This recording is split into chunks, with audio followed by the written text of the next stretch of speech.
Well, we are on clock. Sharon, you tell us how long you want us to wait. We're fine.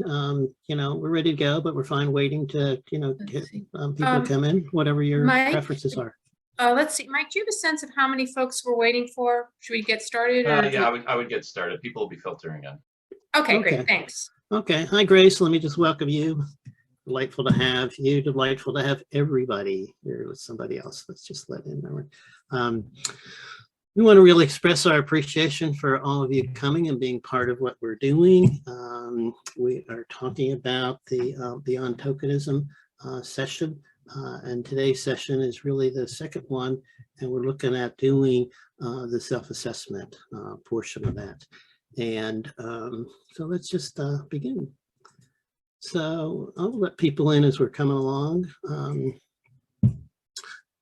So today is really the portion of looking at the Beyond Tokenism. The first session was an overview of what people can do and how to do it. And today's session is looking at the self-assessment, which is really looking at your strengths and challenges. Let me just stop for a moment. Sharon, do you want to do an introduction at all? I'm sorry. I don't know. Can you see me? Yeah, we can see and hear you. Just go ahead. I think that, and very excited, Mark, that you and the team are here to talk about Beyond Tokenism and board inclusion. And for those that, this is the LEND group, the Michigan Leadership, Education, and Neurodevelopmental Disabilities group.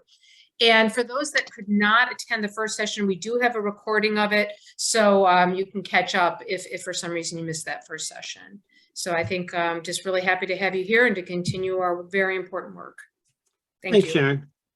I'm just going to start then. So today we're doing all three groups. We're actually doing this 3 times, and we're focused on today this session, the LEND group. A little bit later, we have the Community Advisory Council and the DDI Inclusion and Equity group. And I want to say that we're really excited to be teaching everybody because it really creates a critical mass. And it really helps, even though each of those groups are working. I know some people are on multiple groups.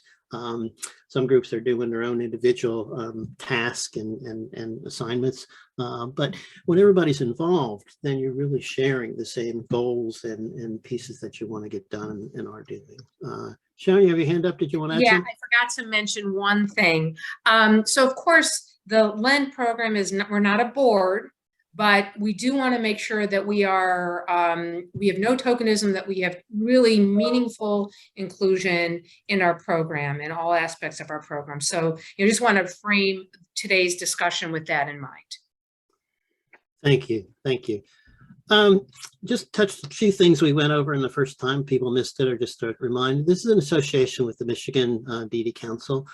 They funded us for a 2-year project, which is now done, and we're doing this for several other groups. Also want to just this list of that you're in good company. These are all the groups across Michigan that have been part of our project, part of the training, and are trying to do this too. So I know many of you sit on other boards and committees and groups. And to get to Sharon's point, really, our research is focused around DD councils and ARCs and board of directors, but it's really about any public policy entity, which all of you are involved in public policy. Thinking about how this impacts people with disabilities. This is all about Nothing About Us Without Us, but it's really about how this all can benefit people with disabilities, and as Sharon said, how we can include people fully. What's happened in the past too often is that people have been left out. People just go way back. People are segregated, people are isolated. Today we've gotten through a lot of that. Michigan's been a forerunner in innovative services. But people still get left out. And so this is saying nothing about us without us, and how can people be in the center of the action. So today we're going to do just in welcome and introductions. We're going to do the self-assessment. We're going to review some of those pieces, and then at the end of it, we're going to select a training module for the next session. So that's what we'll be working on and doing together. And our training team, who you've met some of them, but just briefly, Sarah Carmody, who is in local with you and has done many trainings, and many of you know. David Taylor is a long-term Michigan resident. Many people know he now lives in Arizona. Mary Angus is actually on the land self-advocate in Nebraska, at the University of Nebraska. And Ann Formeller is one of our key people who is in Ecuador and bilingual. And I left off somewhere, but my good colleague and friend, David Weatherow, who's doing some of the background stuff, and my colleague and delightful wife, Ruth Marie Beckwith, who does a lot of the curriculum and will be with us in some of the other events. So with that, we're talking about disability as diversity. And as many of you know, so often there's a huge diversity effort. Black Lives Matter, Hispanic, all sorts of groups, but by and large, disability has been left out of the discussion around diversity. And that's really what we're trying to do, is to include that and help the world at large see that this is all. We're talking about the idea of moving from tokenism to inclusion. That's why we call this Beyond Tokenism, is that so many people feel, and many of you, most of us at some point felt like a token somewhere along the line. But people with disabilities so often feel like, so even when they are included, it's only themselves. So they're the only disabled person in the room. People don't pay attention to them. They're left out when people go to meals. And that's what we're trying to overcome, all of these things. And as you see, inclusion says deliberately making a conscious effort to do this. Just briefly, this is all based on research. Best practices. This is based on a project we had with the Michigan Media Council, where we did a survey of almost 300 people across the country, interviews with 40 people. And so all of the things we're talking about are based on good practice. So I just want to stop for a moment and give Sarah a chance, and then David. Sarah, if you can just unmute yourself, and just why is being on a board important? Just help people think about that. Well, the reason why being on a board is important is because the work that the board does, that the person with a disability serves on, is going to impact a lot of people's lives. And it's important because we could have our voices heard in the organization. Thanks, Sarah. David? Mm-hmm. Why is the point to be on the board is for people to really to help change the culture and really just to focus on really how to help the board and the organization to change their views or their mission, to change, to make it more acceptance for people, but really to have a more of a community.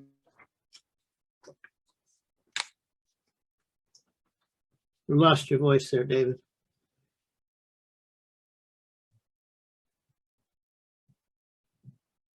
Okay, I'll come back with you, David. So just a couple pieces to that. You're the land. You have many people with disabilities serving, so it's really not an issue of presence, but it's an issue of inclusion. As you heard Sharon talk about, what can you do to fully include people? What can you do to more include people? This is sort of like a continuum. The idea, these are aspirational goals. We move from somebody getting present, that's where the on tokenism comes, somebody getting presence, but they feel like a token, somebody gets included. We move to people having officer roles. David served as the vice president of the board, vice chairperson of the board of CLS, a residential provider in Michigan. David was on the National Advocacy Group, TASH, and was a vice chairperson of that. So these are, what going forward, types of leadership that we can do. So this is a self-assessment. I sent this to you that you could have it. And it's going to put it in the chat box. So anybody wants to see a blind copy, there's no need to. And we're going to go through this as we work our way through. And what we're after is we're really after the whole notion of what can we look at as our strengths, and what can we, oops, let me go back here. There we go. What can we look at as our weaknesses, things that we want to do better at, things that we can get stronger at, things that we can be more effective at. And so let me come up here. Okay, so now we have, we're going to go through this item by item, and what we want is your interaction. We want you to speak up, to stand up, to suggest, to talk up, to unmute yourself, or put in the chat box as we go through each and all of these items. And what we're trying to do is come up with a fair assessment.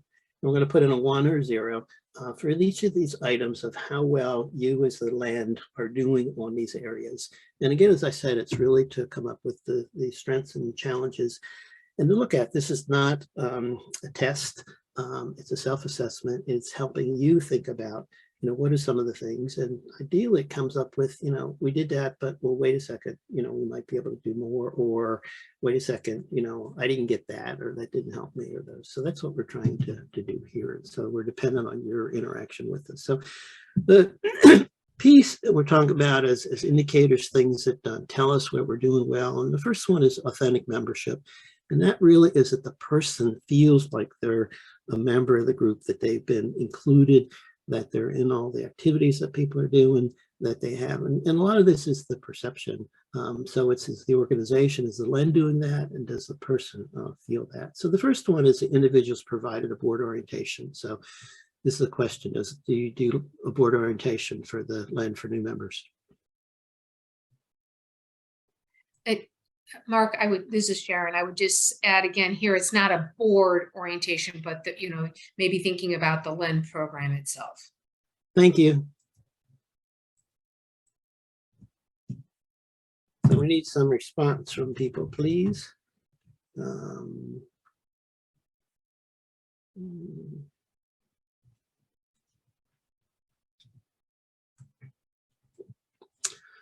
So, anybody, do you feel that, did you get an orientation when you came on? Did the organization give it as a student, as a faculty, as a presenter, any of those? Was there? Mark, we have a comment in the chat box. Yes, the first day was a huge orientation. We also get meeting agendas. Okay. Is it fair to say that that's a standard practice that you're working on? Okay, so we'll put a 1 there. Excellent. We don't have to hear everybody, but we do want to make sure that this is a fair representation. Yeah, and so the Mark, individual. I would just add that, Mike, I know you have a conversation with each individual LEND trainee over the summer prior to the beginning of the program. So I think that one we do well. And just to backtrack for a moment, because I do work with a lot of different organizations and groups, and think of many places in the corporate world, this has become, for employees, use the name as onboarding. How do you onboard somebody? And onboarding involves much more. These are the things that Sharon just mentioned, Mike. So not just the orientation, but like Mike calling people, the person said getting meeting notices in advance. So the whole process, big part of onboarding is meeting all the other people, meeting the directors and whatnot. And so those are really important pieces. And the piece that I want to mention about why an orientation, and you're doing this, but just to sort of give you a little background, why the orientation is so important is that it gets the person up to speed quicker so that they can be an effective member quicker. All of you who are here are, very accomplished people. You wouldn't be here. So you can all learn the ropes. You can all learn what you will eventually learn how to be an effective member, how to both learn, but speak up, how to share things. But orientation gets people connected and be able to make a contribution much quicker. And that's what we're particularly trying to do for people with disabilities and people who feel maybe from their history devalued, left out, more hesitant maybe to speak up. So next area is the individual attends committee meetings, retreats, fellowship opportunities. And what this is getting at is that in addition to committee meetings, and I'm not an expert on LEND, but there are always many other things that happen.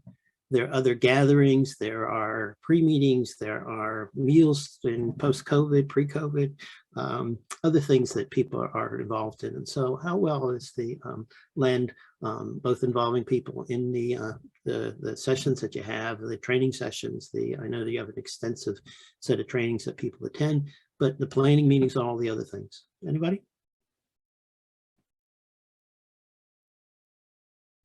Frequent communications and invitations to community events.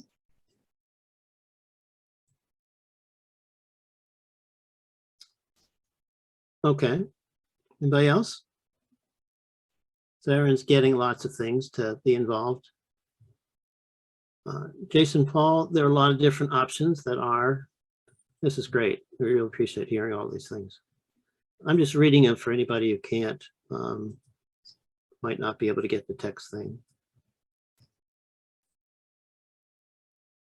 There are a lot of different options that are communicated often. On Grace Inch, we meet twice a month, but we also interact with each other on a weekly basis for project meetings, coffee meetings. Those are the kinds of things that we're talking about. And we'll put a 1 here and just to highlight it. These are really important. These are where people get to feel like they're part of the organization. And you know, there are always some of us who are more outgoing than some of us who are quieter. And this gives people a chance to be able, like, for example, coffee meetings, small meetings. People have generally some people who maybe are quieter or reticent get more of a chance to speak up and kind of learn the ropes. And there are also invites to community support activities and spaces we can explore on our own. So you're doing a really, those are really 100% all the things that you would list of how to get people involved and connected. And then Len is very interactive. We communicate almost constantly. Usually work group assignment or learning module. You get the star, we'll have to give you double plus points. Okay. The next area is the individual interests match the needs of the organization, meaning so everybody has specific things that you're really kind of interested, generally concerned about, and is there some place that you can get those connected, you know, whether it's your specialty that you're training in, or some of the other areas, things that, you know, your particular interest. Anybody? Mark, David Taylor would like to do this. He feels comfortable here. It was session select. It was the second one. Go ahead, David. Okay, we'll do the second session when we get to that. Okay, thanks, David. Yeah. Responses on, and if you want to read them when they're up in the text, that'd be great.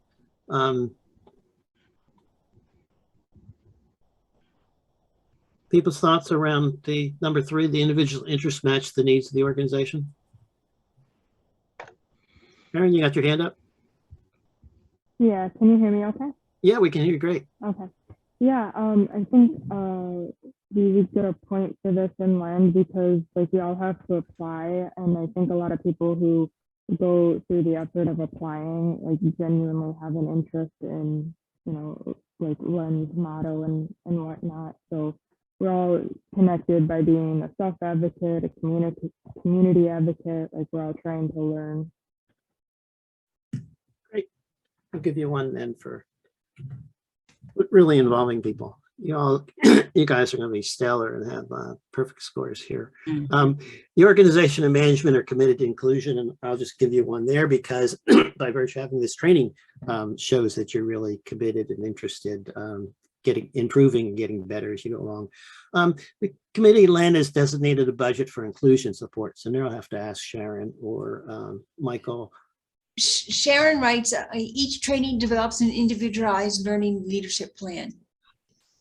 Yeah, that was for the previous comment about the matching the needs. Yeah, I think that we don't have in Lend itself a dedicated budget, but through the USAID side of our work, we can allocate funds for inclusion, you know, any kind of needs that would be there. And I'm going to give you a 0 there. And the reason is, and where I want to come back, this isn't being harsh about Len. I know that you do this and whatnot, but let me just sort of extrapolate the bigger issue. It's so that the person doesn't feel like they have to come and, you know, can I get money for my travel? So many people don't have money at all, or and so it's sort of the notion of having to beg for something special, and not that you're doing that, Sharon, or Len at all. Yeah. Yeah, you know, and I would say I'd probably give us like a 0.5. For example, we have each trainee gets a yes, and Aaron pointed out, trainees do get a stipend, which they can use, you know, for whatever needs they have. However, I think an individual with a disability may have additional needs. So, there might be something that we could negotiate there, or not negotiate, but, identify ahead of time rather than someone having to ask for that. So really trying to be more proactive. Thank you, Sharon. We'll do that. Yeah. And specifically, it's just so often organizations we're working with will say, well, if the person asks, we'll give them that. Of course, we'll help them. But again, Right. that notion of having asked versus, realizing that this is part of the deal. It- David, you wanted to do section 2, which is supports and Can I mentors. just say that Aaron says we get a stipend? Yeah. Can I add one thing, Mark? Just that the one of the things that we do with Lend is that, because we're housed in the USED, we can sometimes use, I don't even want to say this, never mind. Basically the Lend itself, the budget is very limited. So sometimes we have to seek outside ways of providing accommodations. I'll just say that. Thanks. David, you're going to Individuals- do supports and mentors?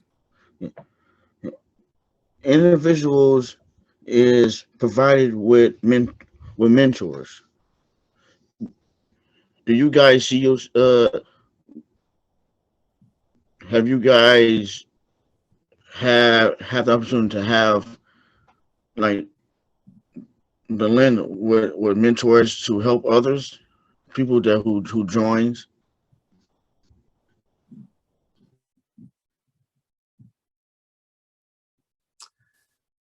And I should add a little back. David is a certified peer mentor in Michigan, and actually has done quite a bit of work nationally. And also you may not know this, but to sort of the credit of Michigan, Michigan is considered one of the top states in the country around peer mentors. And particularly peer mentoring really came about and sort of programmatically out of the mental health field, and particularly in developmental disabilities, helping people be paid mentors. But specific to Lend, is there a mentorship that you're doing? David, I'm Janie sorry. writes, every trainee has a mentor. Grace says, yes, we all get assigned mentors relevant to our field. Elizabeth, we also provide travel arrangements and or drive people to events. Danny, each trainee is prepared with a faculty professional mentor. Mentors have some orientation plus written guidance in the Lend manual. So there's a lots of 10 feedback. stars. Wonderful. David?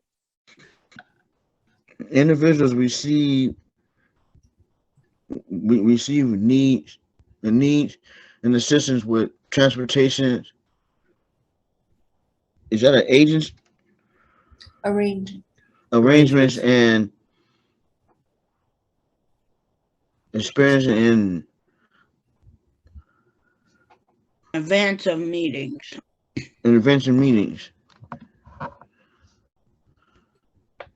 Well, I think we just heard that you do that. Yeah. So give that a 1, David. Okay. Okay. Yep.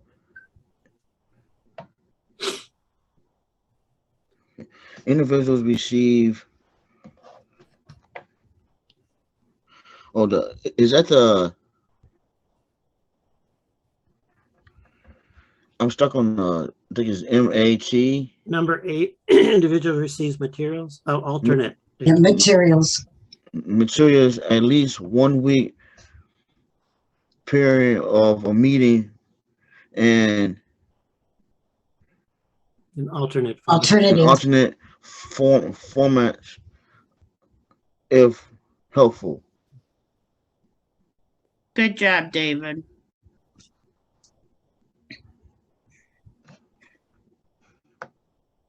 What's your thoughts there?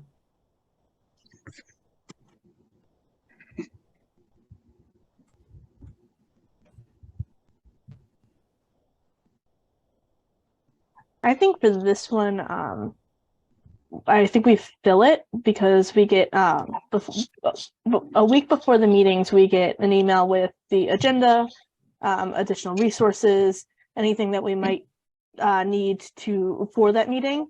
And then on top of that, we have a wealth of information in the modules that are posted online. So they're always accessible for us to get to with or without that email. So we really have a lot of resources there. Thanks, Grace. David? Per meetings are provided to equal participate, huh? Enhanced Enhance. participation. Oh, enhance participation and Preparation. preparation.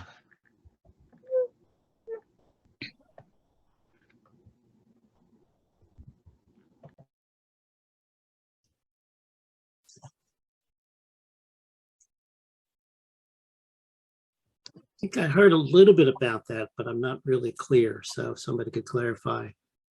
People talked about there are lots of meetings and sessions, but is there a pre-meeting? Right, somebody mentioned a LEND manual, written guidance in the LEND manual. Yeah, I think we have the manual, but I'm not sure we do pre-meetings. Mike, what do you think? Pre-meetings as in prior to what? I was thinking like we don't do pre-meetings prior to, let's say, our Tuesday Zooms or our. Well, I would say that you know, the way it works throughout the year is that all trainees and faculty in a lot of ways engage in activities and group work prior to each of our assigned sessions.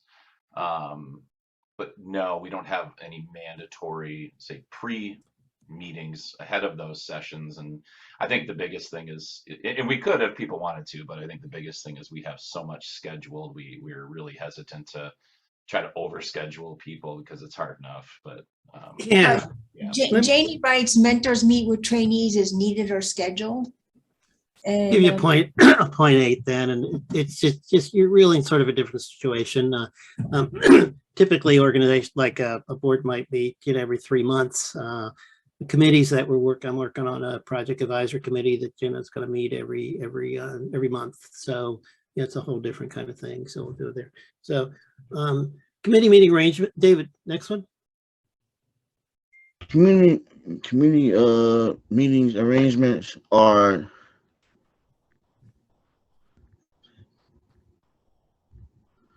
altered.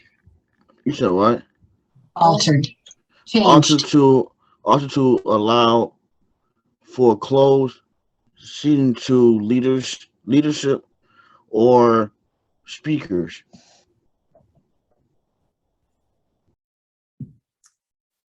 Might not be a perfect fitting either, but thinking about this is really the notion of power.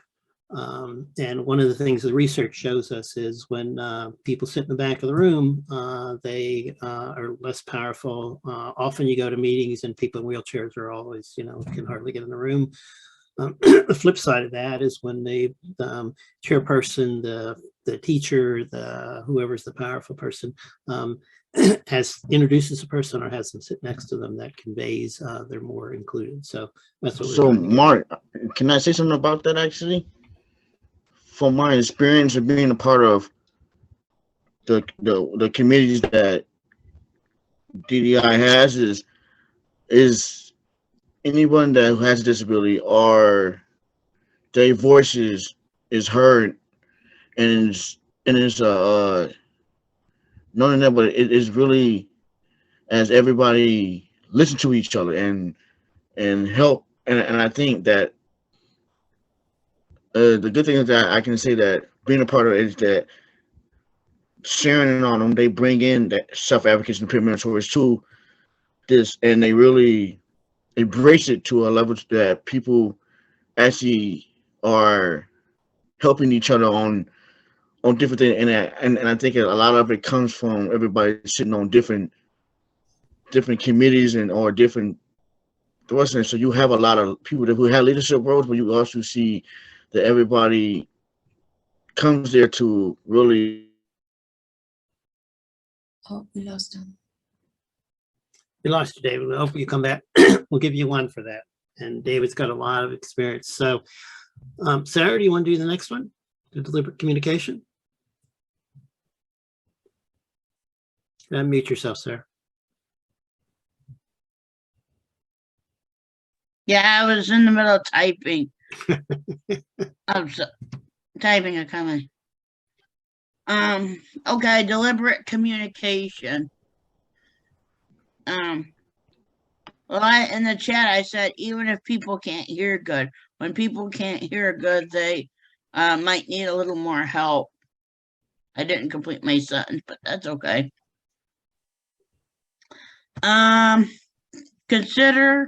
Consideration of the ways the individual receives, processes, and expresses information and ideas.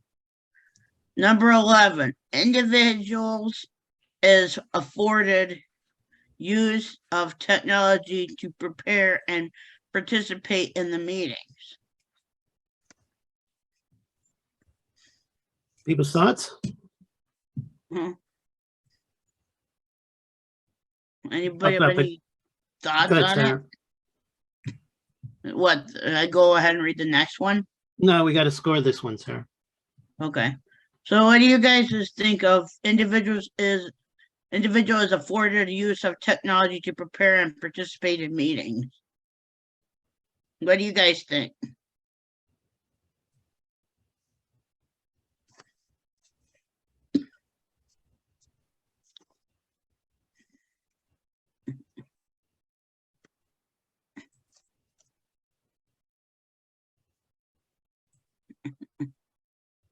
Good. I have an answer from somebody, some thoughts, some pieces. We heard a lot about lots of ways people are involved. We're really talking here for a moment about the technology piece. Oh, okay. Mary writes, I see a few faces in thinking mode. What do you guys think? They gotta score this.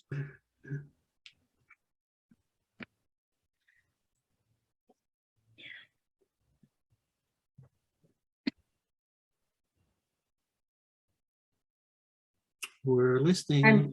I'm wondering if the lack of comments means this maybe isn't a 1. Maybe it's, Okay. I'm just wondering, sometimes that nothing is an answer. I'm not sure what. Aaron raised her hand. Please. This is for 11.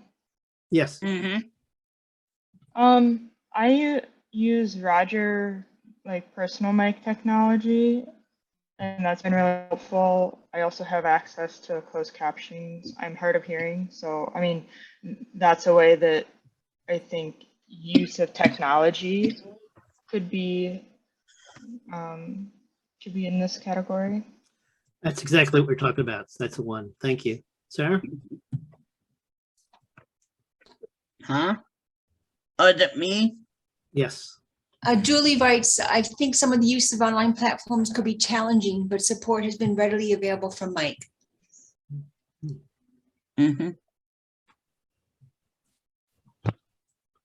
Okay. Thanks, Julie. Thanks, everybody, for commenting. All right, could I move on? Yep. Individuals' communication style or use of interpreter is factored into board discussions. That's number 12.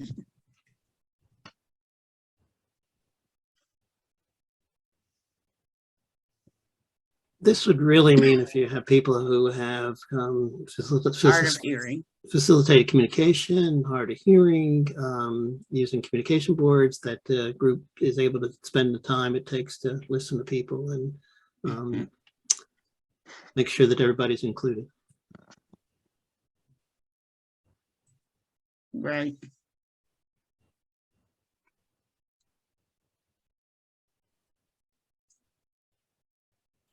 I'd hate to see that as a 0, but all right, we'll leave it there.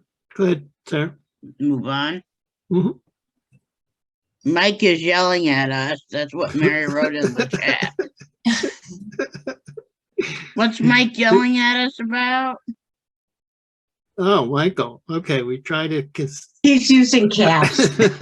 Oh, okay. Michael, we tried. I thought he had something to say. Sorry. Let me read this one. It's all in caps, so that's what I mean yelling. Thanks. We try to consistently ask if there are any other supports technology-wise that we could offer. Okay, we'll put a 1 in. Next one. Next one, Sarah. Okay. All right. Okay, number 13. individual is routinely called upon for their input and ask for clarification when needed. That's number 13. I would agree with that, but we don't call people out. So you don't want to make people feel uncomfortable in calling them directly, but if they're volunteering, then we obviously, clear that space and listen carefully. Okay, Right. good one for that one. Next one, Sarah. Kat writes, Okay. yes, we have surveys after every meeting. Mm, Or personalized feedback. Aaron says we have voices and we are heard. Grace says, I think for 13, we're constantly being called to follow up. There are Google forms we fill out after each session for us to provide out input and questions need for additional support after every session. okay. Maybe I need a star for that one too. Okay. Number 14, committee adopts user-friendly document practices, i.e. plain English, large type, color coordinating, and reduced jargon.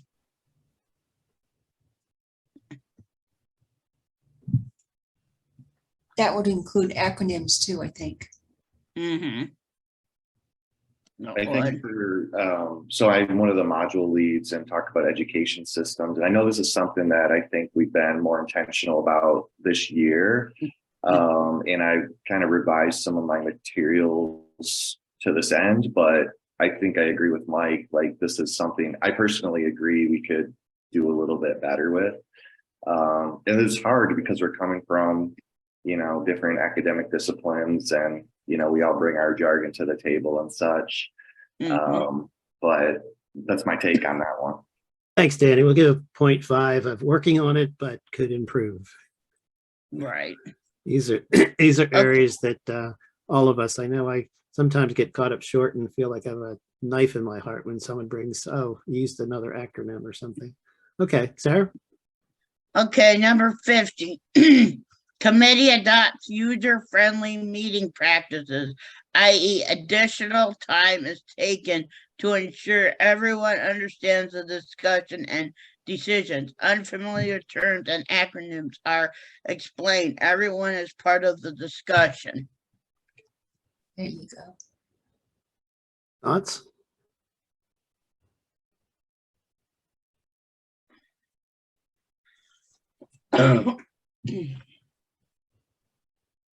Anybody?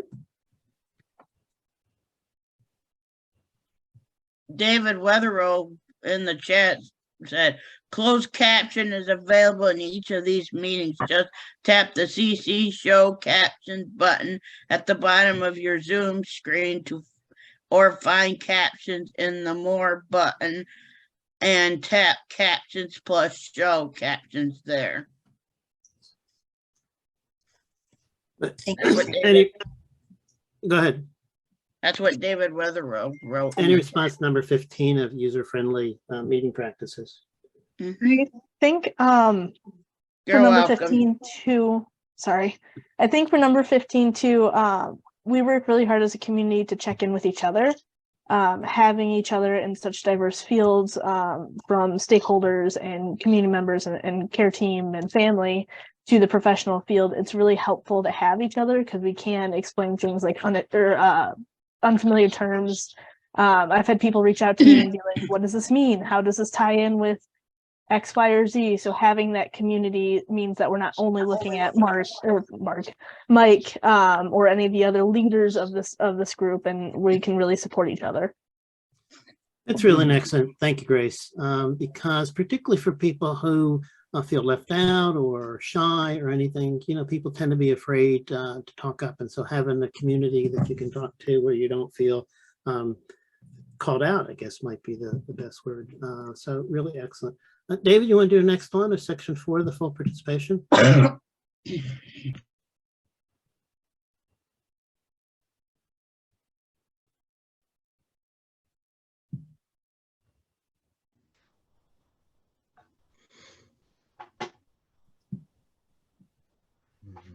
Number 16, David.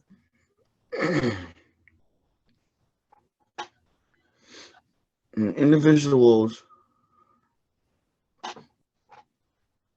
Accommodations. individual accommodations includes Frequent breaks. frequent breaks or resting periods. Erwin? Erwin? Yeah, so sorry, am I good? Go ahead, Aaron. Okay. Yeah, this is actually goes back to like we have a voice and we're heard kind of thing. After our first full day meeting in the evaluations, I was like, yes, this was really nice. But my ADHD makes it really hard to sit still through, you know, several hours. And then we have a 15-minute break. So we've been implementing like 5-minute breaks more frequently. And so that speaks to this and the fact that people are listening to our thoughts. Excellent. Thanks, Aaron. David?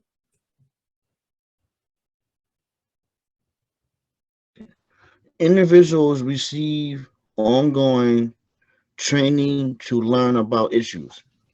I'm just going to give it one there because that's your whole operation is training. The next one, David. Individuals' participation in communities or subcommunities. And I'm gonna give you one people talked a lot about being included in all the other committees and groups and whatnot. And then David, I'm gonna do number 19. Membership includes 2 more individuals. You have lots of people with disabilities who are part of that. And just for a moment to speak to that as sort of the broader piece, because all of you are going to be leaders, you're going to be on other groups and whatnot. It's so often one person with disabilities or one in corporate world, one on board, one woman or one person who's Hispanic or whatever it is included. And that's where you get to the tokenism that people feel marginalized and left out, and having multiple people. We found from our research that the groups that were most able to have people with most significant disabilities had 2 and even 3 people with disabilities, that people could feel they were part of a group and not just targeted. David, the last one, number 20.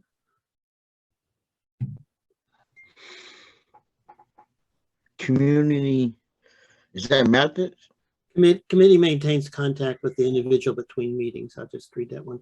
And I'm just going to give you one because people talked about that extensively support. Grace just talked about the support and people being together and having people to talk to. And those are really, really critical kinds of things. Sarah, you want to do our next one, the meaningful contributions? Yeah. Section 5, meaningful contributions. Efforts made to fulfill the responsibilities of board membership in ways that demonstrate commitment to the board and organization. Now we're on 21. Individuals prefer areas of input or concerns are given outlets for action. I wasn't sure that one actually. Any thoughts on that for areas? Because you're all in different areas. So it really is relevant of how that fits you figuring out ways you can be a specialist and yet be coming together for the LEND program.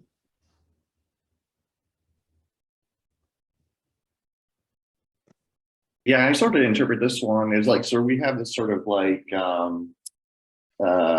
content that everyone participates in and different requirements and these different pots of hours, but there's also a big kind of culminating project that people can tailor toward their own interests. So that's the way I kind of look at this one for giving individuals kind of preferred areas of outlets. That's definitely one then. Okay, Sarah?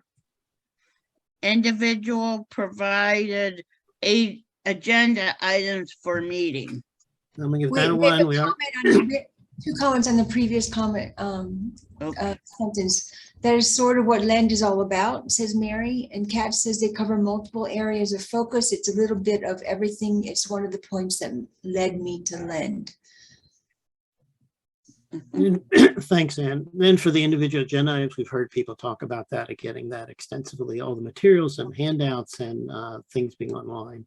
Next one, 23, Sarah. Number 23, individuals receive leadership and other types of training. Now I have to be one because you're just about training and training and training and training.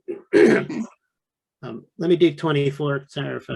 Community assignments are completed in pairs, and you talked about, Irwin and Grace both talked about having a peer group and community and working together on all of these different trainings and people that you can go to. So the next one, Sarah.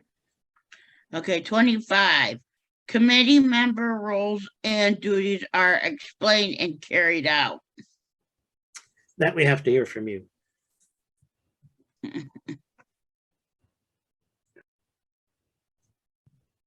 Anybody?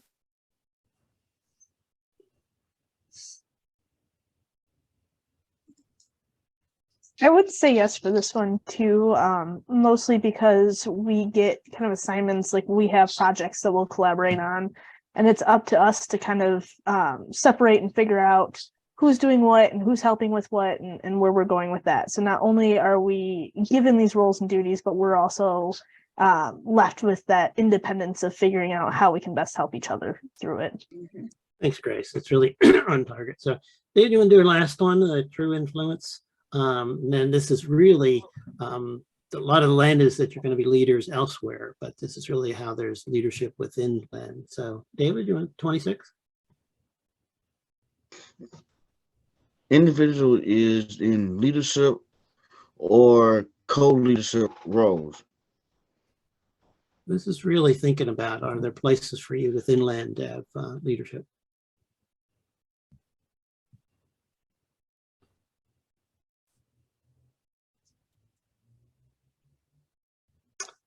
Just leave that as a 0 then. The next one. Individuals. Suggestion or is that recommendations are adapted by the community. I'm going to give this a 1 because we heard a lot from all the Grace and Erwin and people of being listened to. So the next one, let me just read that one. The 28, individual participates in efforts to educate policymakers and other stakeholders. This we haven't heard about. You know, are there things that you're getting opportunities to reach out beyond? Len's training you for that, absolutely. But are there opportunities you're getting to within Len to be able to reach out and provide, interact, et cetera, et cetera? Yeah, I can comment on that, Mark. We're actually getting into that part of Lend in the next month or so, where trainees are going to have a chance to practice their elevator speeches and talking to legislators. So that's actually coming up in the second half. Yeah. Okay. 29, the organization of written bylaws and policies that require inclusive practices. This would be, I guess, in your Len manual. Grace writes, I think the surveys are really important for that. And Mike is always responsive via email whenever we need additional support. Okay. You want for that one? The final one, David? 30. Membership. Rotation. Let me just say this one, it's a little bit different for Len. Membership rotation adds new individuals with different voices and perspectives. And this is really different for Len, but you're having new people come in all the time as you have your new sessions and classes. So that would have to be 1. So what this does is give you we're going to skip the others, this chart. And what's cool about it, so this is real time. These are ratings for each one of these areas. And you can see that you have star pluses. I must say, I'm not sure if I'm surprised or not, but this is the highest rating with any organization I've ever done. I've probably done, I don't know, 50 of these so far, all over the country. So you deserve a lot of credit. So let's just start there.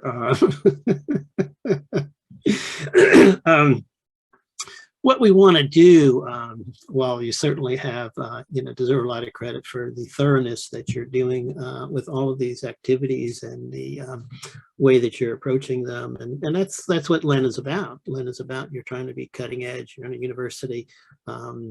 There's, you're trying to enhance people's participation and whatnot. What this shows is that you're strong in all these areas. Nonetheless, what we want to do, and the question is for the next session, each group gets to choose what they want. And so these are modules that we have. And so each one of these areas, we will focus in on that area to strengthen. So for example, like communication, the whole module that we'll do next session for that, and this is your choice, would be to say, okay, how can you communicate better? You're certainly doing an excellent job at that. For example, the influence would be, how can people have more influence, enhance their voices being heard? Or the supports and mentors, how can people, you're certainly doing an excellent job of that, how can people feel more supported? So this is really for you to come up with. And if it's hard, frequently, there are some areas that are really low scores and people then focus in on that. All of yours are high. So it really is up to you to decide what it is that you want to move ahead with our next training that we're doing. So let me kind of come to Michael or Sharon, your thoughts on how we ought to kind of figure that out or work with that piece. Because these are the areas and it really would be up to you of thinking about which module that you want to do. If we can do that now, that would be great. You can do that kind of as homework. We have until next week. If you want to come up with that as a separate piece, if you want to pull people, or if we have now. Any thoughts, please just open up. I would say, if to encourage anyone to put in the chat which of these modules would make the most sense for our group to dive into.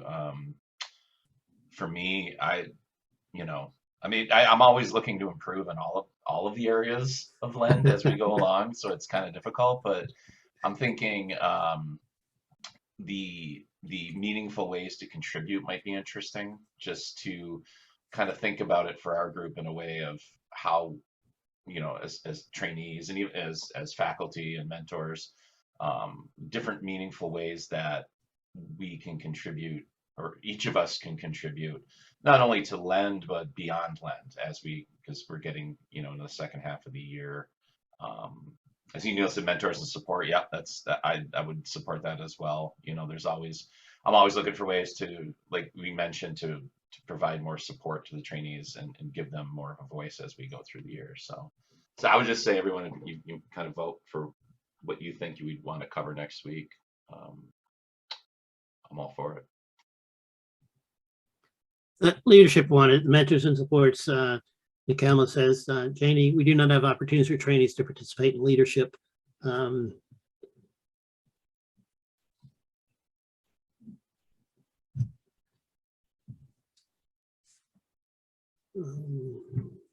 Yeah, and I just wanted to echo what Mike said. I would love to hear from, in the chat, because it's really for our group. It's not, so we want to make this, training this next piece as meaningful as possible. So I'd love to hear ideas of kind of where you all would, think we would benefit from learning more. I mean, as Mike said, we could probably do all of them or any of them, but, would love to hear from the group.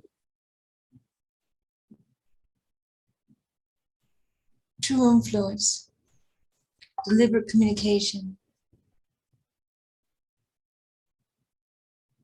Janie Handelson had a comment that I thought was interesting. Authentic Janie, membership. you want to open up your mic and tell us? Yeah, I mean, right now we don't have an opportunity for any of our trainees to participate on the leadership team, and the leadership team has actually talked about how we might be able to provide more ways to include trainees in leadership. So I don't know, I don't know what module that would be, but that was just my thought.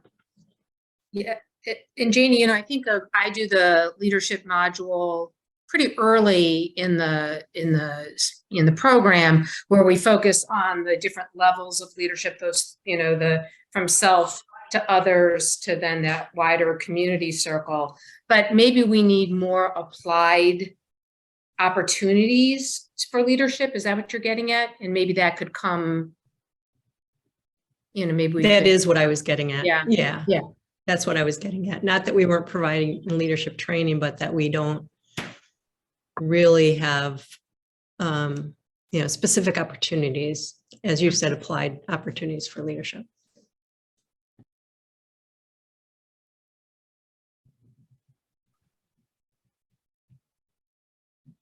The leadership pieces are really intriguing. It's certainly something really dear to our hearts. And one of the issues is that there's been a lot of training, not the LEND program, but there's been a lot of training for people with disabilities to serve on boards. And we don't do that because what we found was people got trained, but they never got on the boards.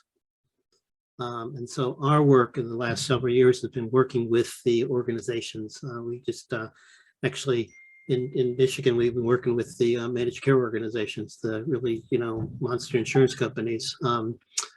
So the kind of think for you thinking about how people could have more leadership opportunities would certainly be right up our alley. We could take that on, but if we agree, does that sound like something that Janie and Sharon, you're sort of in the leadership positions, but and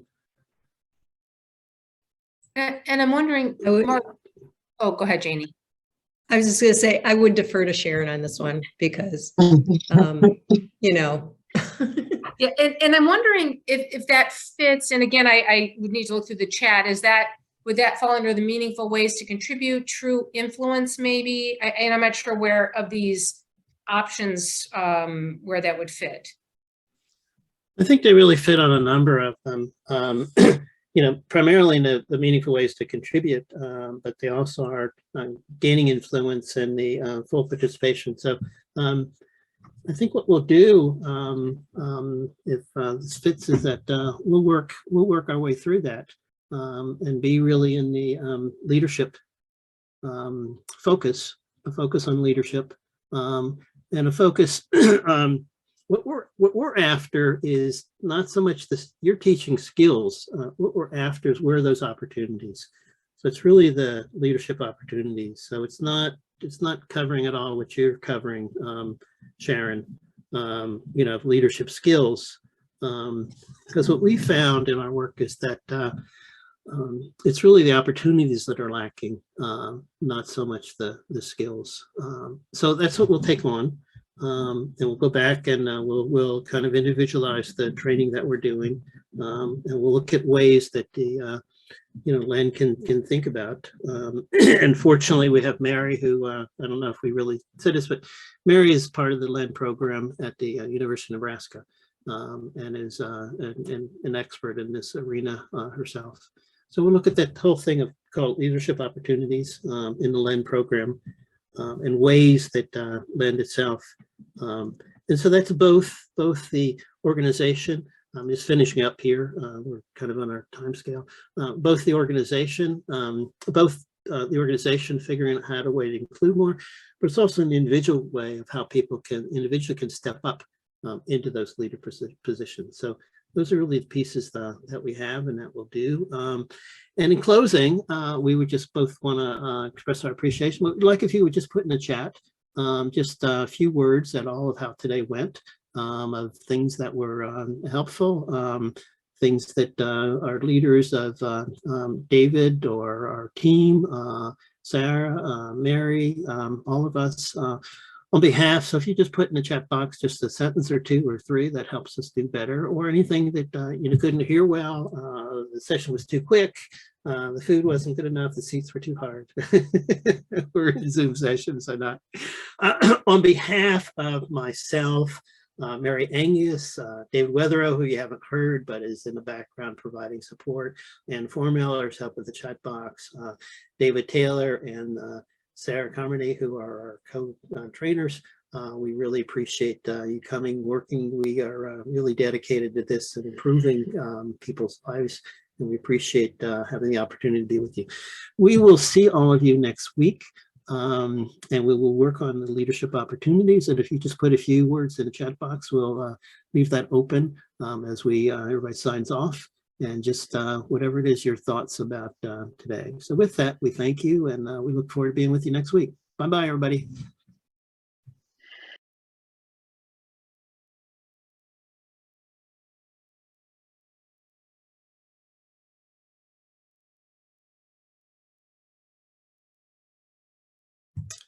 Good morning, everybody. We are elated to have all of you with us today. And today we're going to talk about board inclusion and leadership opportunities. This is specifically for all of you in the LEND program. And people talked last time. We've done the intro session and we did the self-assessment. And as a result of that, we were training 3 different groups, all of the staff at the Institute. And people here specifically asked about leadership opportunities. So we're going to really talk about really unique training that we're going to provide to the issue of what leadership opportunity means for you. And just before we start, a couple things, just anybody needs closed captioning, there's the closed captioning. If you're not familiar with Zoom, it actually says live transcript down at the bottom, and you can just turn that on.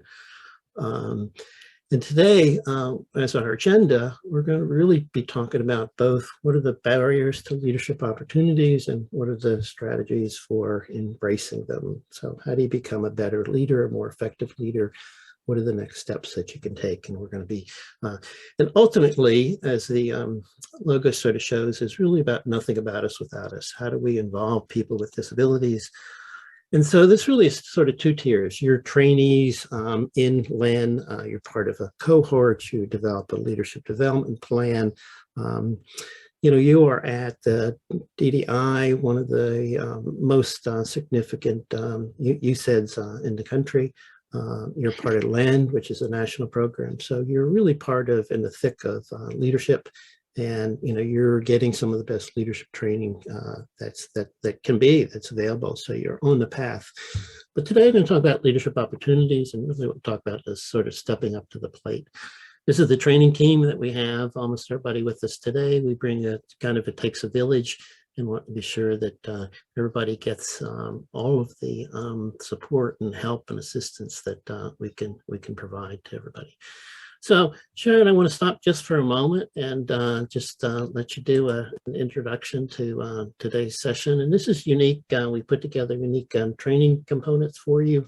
You'll be hearing from our co-leaders, but it's really about the issue of leadership opportunities, stepping up to the plate. How do you become a more effective leader, more involved? You have a lot of that training, but we're going to do some specific things to kind of talk about the opportunities. Sharon, you're on.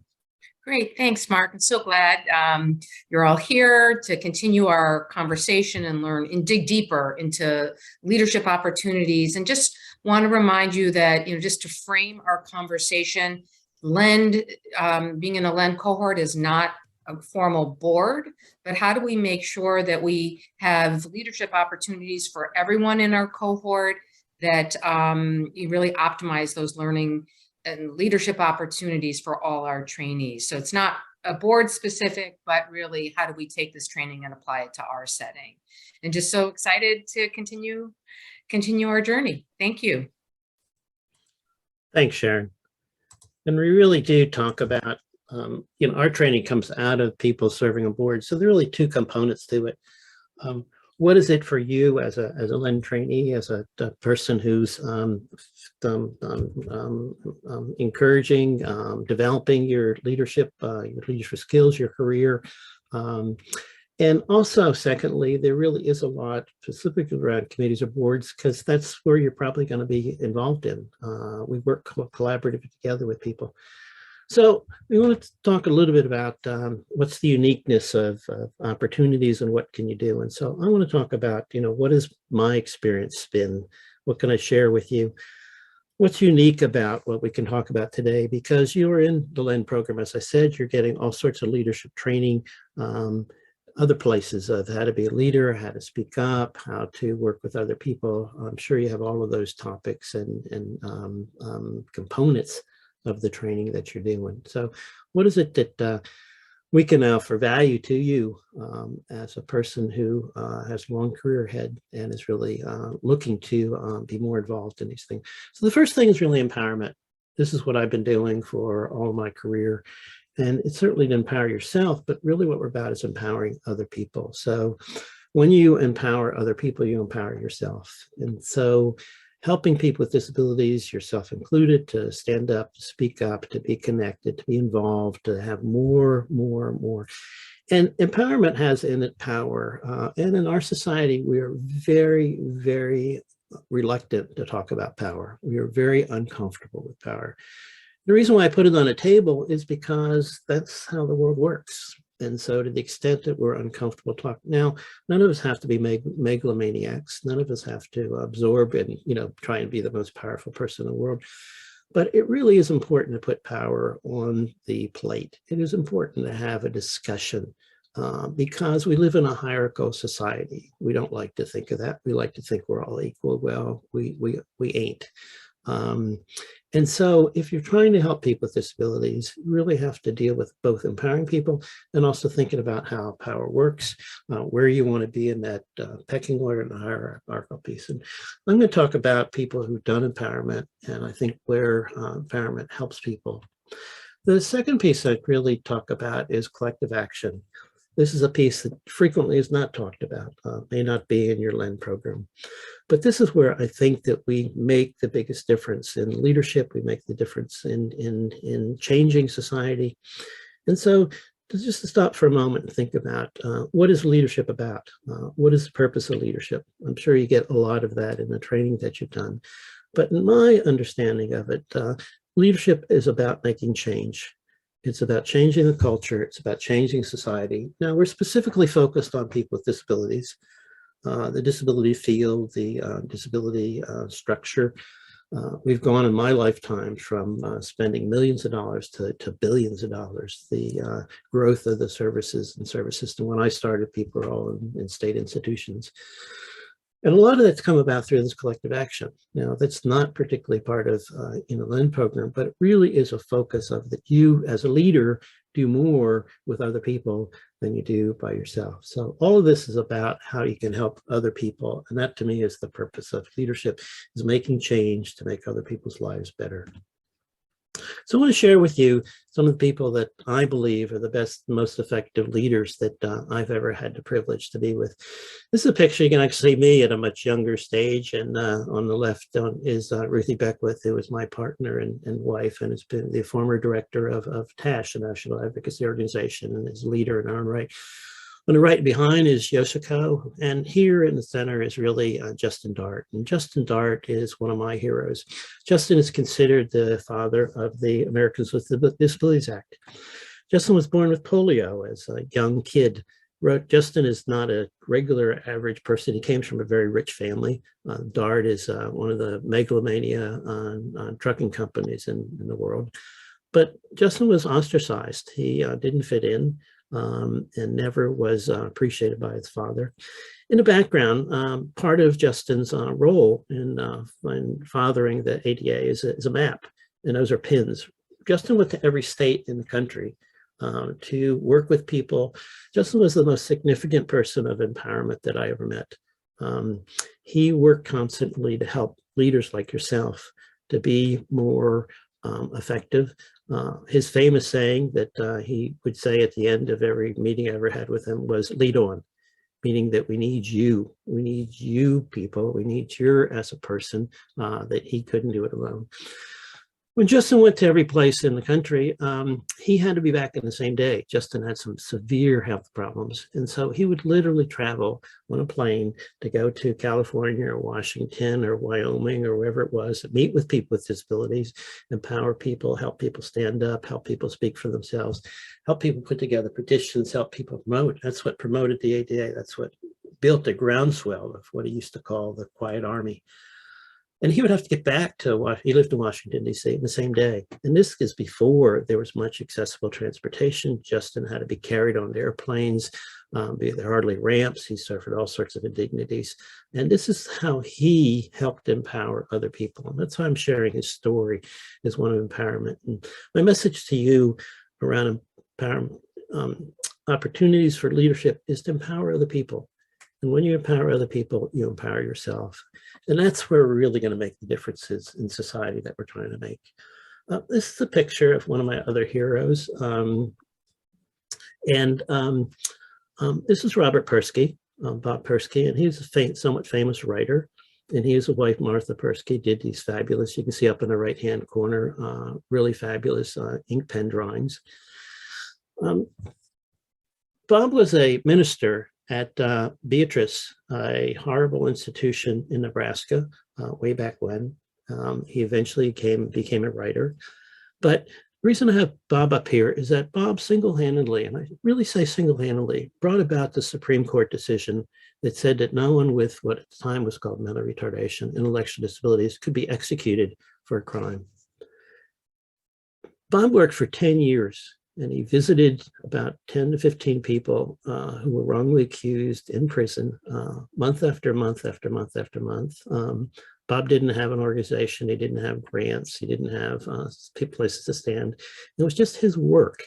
And I was always amazed. I had the privilege to know Bob, but I was always amazed that one person working on this. Now, the law change, the decision, actually it was a decision by the Supreme Court, came about because of lawyers. And so Bob isn't a lawyer, but he motivated people to be doing these things. And so one day I asked him, we were together, and I kind of turned to him, and I'd been doing quite a number of things, but I was really incredulous by his work. And I turned to him and I said, Bob, what is it you're doing here with this criminal justice? It's so difficult. It's so hard to make any changes. People are in prison, you're visiting them. The laws are against people. What are you trying to do? And Bob turned to me and he shouted as loud as he could. He said, sound the alarm. And so one person's voice, and this is what I'm trying to share with you, is around leadership opportunities, is that we make those ourselves. And it really is just asking you to think of stepping up to the plate. Next person is Roland Johnson. I had the privilege on the right-hand side is our former President Bush, the first president.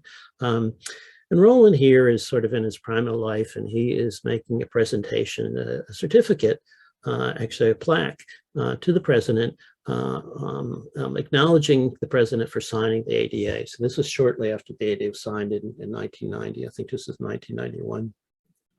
But Roland came out of Pennhurst. Roland had a horrific life. He was abused physically, sexually, mentally. He went to Pennhurst. Pennhurst is one of the horrible state institutions in Pennsylvania. We at one point had them in all of our states. Michigan was one of the early states to close all of its institutions. He went to Pennhurst when he was 7. He spent almost 16 years there. He came out, and after many struggles, he lived alone most of his life, was one of the founders of Speaking for Self, a self-advocacy group that I was the coordinator for and involved in. But Roland empowered other people. Roland never sought self-aggrandizement. He never got money or status, things for himself. He was always speaking for the other person. He was always asking what other people wanted. And so this is really, to me, the point of what leadership is about. Roland today, he's been dead for 24 years. There are awards for him. He was recently in the New York Times obituary that now has a series of people who were underrepresented, were never acknowledged in their time. And they're going back and trying to appreciate people. But the piece of what's leadership and what are opportunities. This is Debbie Robinson, another person I had the opportunity to work with, and Debbie continues and is a strong advocate working to help people, but is really empowering other people, is helping other people, is listening to other people. And this is really what I'm trying to convey as I think about leadership. What are the leadership opportunities that people want? Tia Nellis, and Tia is the former chairperson of Self-Advocates Becoming Empowered, the national self-advocacy organization for people with intellectual disabilities and developmental disabilities. And Tia is another person. Actually, her father was a Native American, is has been, was, and continues to be a relatively poor person. This is at an actual demonstration in Washington, D.C. But Tia has helped other people and looked at other people and listened to other people. And so this is what my point to you is really to be, how can you empower other people? And so leadership opportunities is that when you empower other people, you empower yourself, and doors open that you never could have imagined might have been there with you. So I just want to share this Tia's comment. I think how you get to be included is to eat lunch with people, sit and share with them. This is sort of talking about committees and boards, but it really is the whole point of how do you stay connected to people? Too often leaders become megalomaniacs and kind of lose, in my opinion, lose their way. And forget the people that they came from, forget where they came from. And this is a piece of this, more that you're connected to people through empowerment, through collective action, the stronger you'll be and the more effective you'll be as a leader. So just a few sort of things that I've learned for myself. What is leadership today, and step up to the plate? So the world we live in is really different than it was not very many years ago. In the news, all about the new technologies, the chat CPT, we'll be talking on our computers with very short period of time. We're seeing huge amounts of change are occurring in our lives. And so one of the things that I was always waiting for was someone to pick me. Someone would say, oh, we want you to do this. And what we've learned is don't wait for the gatekeeper to pick you, to pick yourself. The gatekeepers have left the building. The people who are in charge of all these things are less powerful. We have much more power with social media, with all of the communication techniques that we have than we ever had. And so the world's waiting for you to step up to the plate. You're in charge, not just of your life, but the things that you can do, the opportunities that are available to you. And so we want you to step into the void. We need you desperately. We need time and time and time again. We're in a time of tumultuous change. Will people with disability benefit from those changes? As we have driverless cars, will they help people? Will people be left behind? This is a time of tremendous opportunity and time of tremendous turmoil. And so we desperately need you. The we of the disability community need your insights, need your thoughts. The experts who were experts one time, their expertise is not so expert anymore. And so we need new ideas, new ways to come through. And we're waiting for you to come forward. And so this is sort of my real message to you is what are the leadership opportunities? They're there. We need you to step into the void, step into the plate, step up to the plate and pursue these things. So I want to hear a little bit from our co-leaders. So David, we want to start with you and then we'll go with Sarah. In leadership, you've been a really important leader. You have a long way to go in front of you. David started out at Community Living Services in Michigan, and then he became on their committee. He became on their board of directors. He's now been on a number of boards. He's currently on the TASH, the National Advocacy Organization Board of Directors. And he was until recently on the Michigan DD Council. David recently moved to Arizona and he's there. So David, you're on. Thanks, Mark. Can everybody hear me? Yeah, we can. All right. So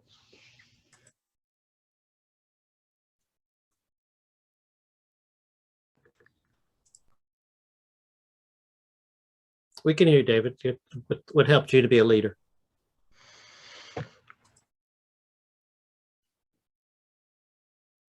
David, it looks like you're back on mute. There you go.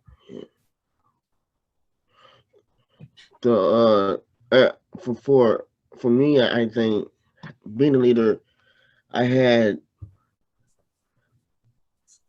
people that who helped me become the person that I am today, and I think it was like having a support circle a lot, and really just having people that who believed in me and really never hold my hand, I think, and really just gave me the opportunity to really push myself. And from just seeing the struggles that I went through, but also really to see my having people in my circle and And the colleagues that I had, I think for me was to see my potential, to really see me as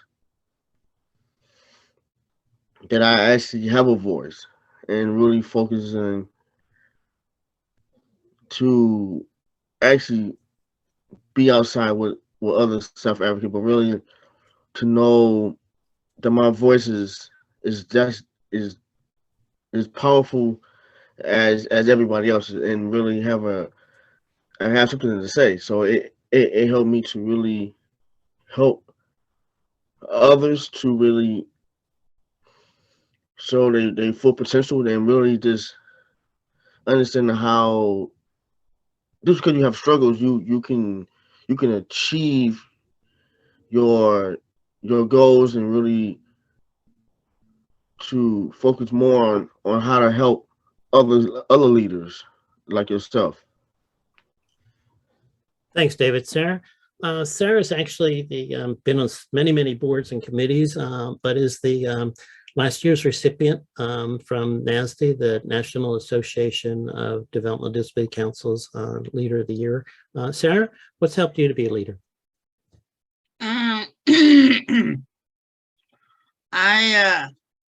I think a lot of it was my mom growing up.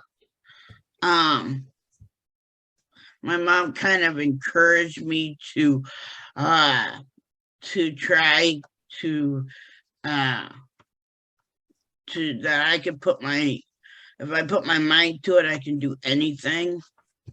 She was that kind of person. And so she helped me become the woman I am today. Thanks, Sarah. I'm going to leave it at that. That's an astonishing piece. It's just sort of the thinking about a couple of those pieces that you know we've heard from, sort of summarize on. You know, David is really people believe in you. You really need people who are going to believe in you. Few of us can do this ourselves. Family support, friends, colleagues, other people, and really that belief. And you heard from Sarah too with her mother of a wonderful family story. So I want to show you a little bit. David, you want to do introductions here? Yeah. So this is Nancy is one of the founding members of SAVES. South Africans Becoming the Power, and just want you guys to hear a little about the leadership and also how having leaders with disabilities can really change and help open doors as well. Here's from Nancy. And I want to be the best board member that I could be. Anybody would. And so it's up to the agency or the organization to help us so that that can happen. If you want us to be able to participate and not hold up a board meeting, then you need to give us the accommodations that we need to be able to do that.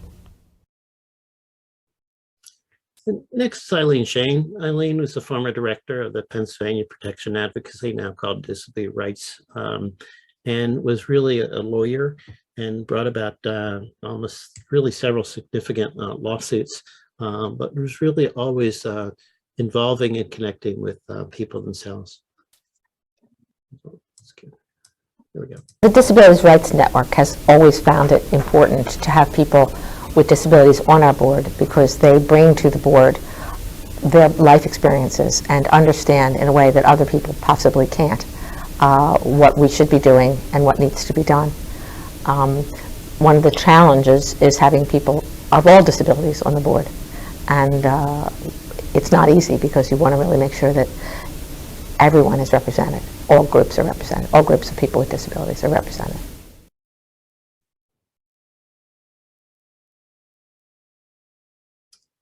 Thank you there. The Disabilities Rights Network has. So let's talk a little bit about the barriers to leadership. And this is really where we all feel like we're not good enough. We all feel in the chat box, Mary Angus, one of our co-trainers, is with the land in University of Nebraska, and put in here that many of us deal with imposter syndrome. We feel like we're faking our expertise, and David's really done well on that, as Sarah has. These pieces here are what get in the way of ours extending ourselves. Another comment Sharon put in that Tia Nellis was a LEND trainee, is also a LEND trainer. She does national training for many of the state's LEND programs. She's now in Illinois and works with the Illinois Duty Council and also the LEND program at the University of Illinois. But here's some of the things that really are the pieces that people fear, people are afraid of: fear of failure, rejection, confidence, lack of engagement. And this is really where the step up to the plate is, that really to be a leader requires us to overcome these things, to say, I can do these things. But one of the things that I found in my life that helped me overcome these things, we all feel these, is that you're representing not only yourself, you're representing other people. And people need you. People in this field, other people need your leadership, need your help. And then to the quote here from Chester Finn. Chester is an African-American man. He's blind. He actually has a job with the New York State Development Disabilities Division. And I'll just read it for anybody who can't. Fear gets in the way of speaking up. It helps you to get to know others. If you know someone, when you're not comfortable, you don't participate, Chester. So this is issues of getting to the meeting early, of meeting people, getting connected, pushing yourself. If you think about it, we all go to some meeting, whether it's disabilities or, the Glee Club, and we sit in the back of the room until we get to know people. This is pushing ourselves forward. And that's really what are the leadership opportunities? Thinking the doors are open. What can you do to go through those doors, to sometimes push those doors open, but many doors are open today that never were. There wasn't a LEND program not that many years ago. And how can you take advantage of these things? How can you push yourself to make sure that you're part of succeeding? So with that, we're going to do a breakout room. What can you do now to find opportunities to be a better leader? So we're going to send people in the breakout rooms if you haven't been into them. We'll whisk everybody through the magic of technology into 5 or 6 people together. We'll do 2 or 3. David, really up to you of putting. We're going to do 8 minutes. We want to make sure we hear from everybody. So people who are quiet, we're really asking you to speak up. People who are gregarious and maybe talk too much to just say one thing so we can get a chance to hear from everybody. And even if it's just one thing, we want to make sure that we hear from everybody in the room. So with that, David, are you ready to send everybody in the breakout rooms? Here we go.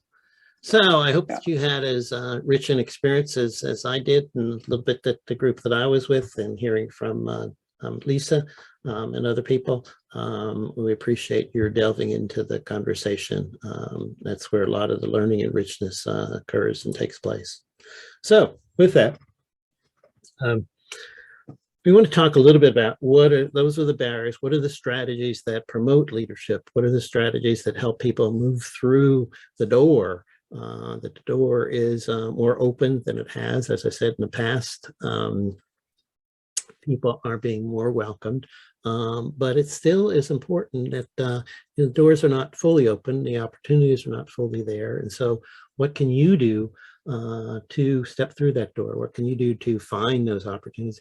And then secondly, what can DDI do? It's a LEND program. So we really have both of these. So we're not putting this on you that you magically are supposed to do all these things, but we are asking you to step up to the plate. And what can DDI do to encourage, to support, to open more doors, to provide more opportunities, to really be more effective as leadership development? I want to read Chester Hill is a young man in New Hampshire who is actually lives in a group home and has been actually served on the Vermont Development Disabilities Council. And I'll quote this just for anybody who can't see it on screen. The director of my agency helped me out. I, meaning he, I went to his office before the meeting. We have board retreats. When a new board member comes onto the board, we go over to their home and take them out to eat. Chester Hill. So this is really that. It's still a lot of this is at the personal level. A lot of this is people sharing camaraderie, finding mentors, finding a team, collective advocacy, finding a group around you. You're not expected, nor can you really do all this yourself. It takes a village. As you see, we have almost 6 people with us today to do our training, and it takes people to encourage and support. So let me just go over some of these things. So having pre-meetings where people can plan breaks so that people aren't so connected, that you can ask for yourself, or you can request this, or you can expect this, or you can provide this for other people. Ongoing leadership training, which is what you're really a part of this. Opportunities for fellowship. I know you get this in LEND, but this is really a critical piece.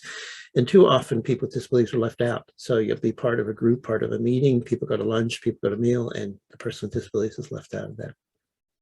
Finding places that you can participate. You have a development plan that you are developing or will develop, a leadership development plan. You know, what are the things that you can push yourself into? Lisa in our small group said that she'd been in LEND for a long time developing it, and you know, pushed her outside of her comfort zone. I mean, one of the things to become a leader, that leadership is pushing yourself to go further than you might go. Team building, and so those are some of the things that people have and can have. And what we want to do is go back to second breakout room. We're going to take 8 minutes. And what can you and DDI do to create and embrace leadership opportunities? What can you do to step through the door? And also with faculty and some of the leaders at DDI, what can DDI do to be more effectively, to provide more opportunities? So not just to be pouring knowledge in people's head. It's oftentimes called experiential learning. People learn by doing. You know, what are some of the more things that people can do while you're in the LEND program? So with that, Dave, are you ready to send people back into the breakout rooms? We send are. people Here back we into the go. same breakout rooms. We'll do 8 Okay. minutes. We'll see Made everybody one back tiny soon. change, but yes. Okay, here we go. Good, good, good, good, good. Again, I hope you had a good time in your discussion and thinking about the things that you can do and what DDI can do together. And so we're really coming toward the end of our session here. And really what's next. And so we're asking you, I put up here lead on from Justin Dart. That was really his sort of mantra at the end of every meeting. Would talk about, and he was a great leader. Somebody everybody looked up to, but really would talk about, you know, what are you going to do? What's your next thing that you can do for leadership and being a part of and helping out? So we're coming to the end of today. We have one more session with you, and what we're going to do next week is really do a work plan. You have a leadership development learning project and a leadership development plan that you do. So we're going to sort of combine that and talk about that a little bit, and also what the organization can do. So really thinking about what are some of these things. These are some of the pieces that you have already. What can you work on? What else can you build into that plan to give yourself more opportunities? And so what we're trying to do is to actually have experiences that you can embrace in the community. You have the, I think it's 80 hours of community work that you do. You know, where can you get more experience, more opportunities to learn, so that you can build your knowledge and skills, that you can overcome what is so often called the imposter syndrome. Most people have had one time or another worried about or think about or concerned about. So those are the things that we're going to do next week with everybody. And what we want to do really is thank you for coming and being a part of this. We'd like you to put in a few words into the chat box, if you would, about today. And how that worked for you. We've had a few comments in the chat box of from Mary of Group 1, and much to say. We didn't get all through, we didn't have enough time. Ourselves will have to let us know more later. And Anne of Group 2 of hearing everyone's perspective, and really stopping for a moment and thinking about, you know, what we can do more of, how you can step through the plate that we're talking about. And so ask you to put a few comments into the chat box before we end for today. And also if anybody wants to speak up, you can just unmute yourself. Sharon, I'm going to ask you if you just say a few words for the day, and if we hear from anybody else. Sharon? Great, thank you. This has been really, informative to me, and I'm sure many of the others, and one of the things that I'm thinking about, as the faculty member who leads, our leadership module, that this idea of, we, at the beginning, we talk about leadership, sometimes there's this fear of that it's bigger than us and that it's so huge and it's kind of daunting. So how do we balance sort of getting our feet wet into leadership and then also pushing ourselves? And it's sort of a push and pull of how do we balance that? And then the other thing that was going through my mind is, just to keep in mind the maternal child health leadership framework. There's 3 concentric circles. We start with developing ourselves as leaders. We work towards working with others. And then the outer circle is, it's a progression. And then we work towards influencing the wider community and system. So just to keep some of the things, the LEND competencies, leadership competencies in mind as we take it further. But it's really, I'm so excited that we're doing this deeper dive. Thank you so much. Thanks, Sharon. Michael, you want to add something to this mix? I know you've been doing the background tech, but you're one of the key people. Mike? Talking to me? Yes. No, this is good. It's the topic of leadership is something that's applicable to everything we do in LEND. So any ways that we can enhance the experience for trainees and our faculty to be more engaged, I think more, to have a little more equanimity when it comes to meeting challenges in the program. I think that's a good reminder at the least. Thanks, Mike. I'm going to ask Colin on Mary. Mary's with the LEND program at the University of Nebraska and has been doing this for quite a number of years and is the support person for self-advocates. Mary, you have a few comments that you can add to, the leadership and opportunities and stepping up to the plate? You got to unmute yourself, Mary. What I did. I just love the conversation we had in group 1 for all different kinds of things. I think that one of the things we oftentimes, I would like us to remember that just because someone is a speech and language pathologist trainee doesn't mean they're not also a parent or a family member or a self-advocate. And so as a self-advocate in my LEND, one of my jobs is to make sure that the group, the cohorts, all hear about some of the things they're not used to. And the issues with Pennhurst and Beatrice are some of the things most professionals are not used to, and having them learn ways that they can recognize if there's abuse going on and ways that they can really build up their clients. I just love the conversation in the groups. David Taylor, I'm giving you the last word here because you're a long-term Michigan person. David's still actually on the CAC, the Community Advisory Committee. David, can you unmute yourself and just give us a few words around, stepping up to the plate and pursuing more leadership? David? Sure. So always, whatever you, always put your, anything you put your mind together, you can always achieve it. Never say you can't. And always look at yourself as I can help others, and really just really focus on this really being our ally, but also a person that who be a hope giver, and really, just really have the outcome of helping others. And because when you do that, you help create leaderships for people who just been on that, but you really have self-advocates becoming leaders and really being allies to each other. So thank you so much. On that note, be a hope giver. I don't know that we could ever have a better word than that. Anybody else want to comment on anything? We have another minute. You can unmute yourself. Anybody? I think go ahead, please. Go ahead, Sarah. I left you out. I'm sorry. Go ahead, part Sarah. of being a leader is wanting to help people and seeing them achieve.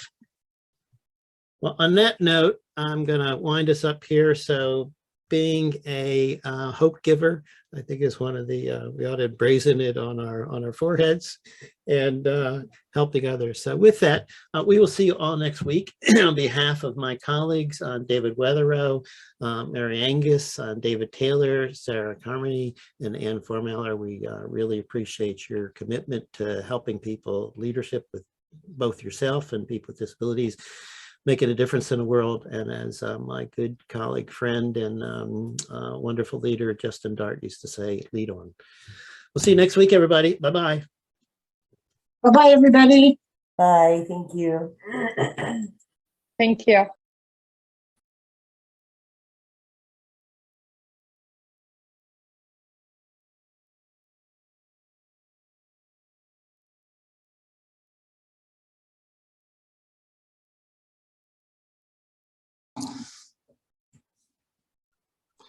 Okay, good morning, everybody. We are delighted to have you with us all. Mark Friedman again, and we have our whole team here, and we will be talking about beyond tokenism and board inclusion, and particularly we're talking about DDI and specifically ways and methods and processes and procedures that you can better support people with disabilities, developmental disabilities, to be full participants in all of the work that DDI does.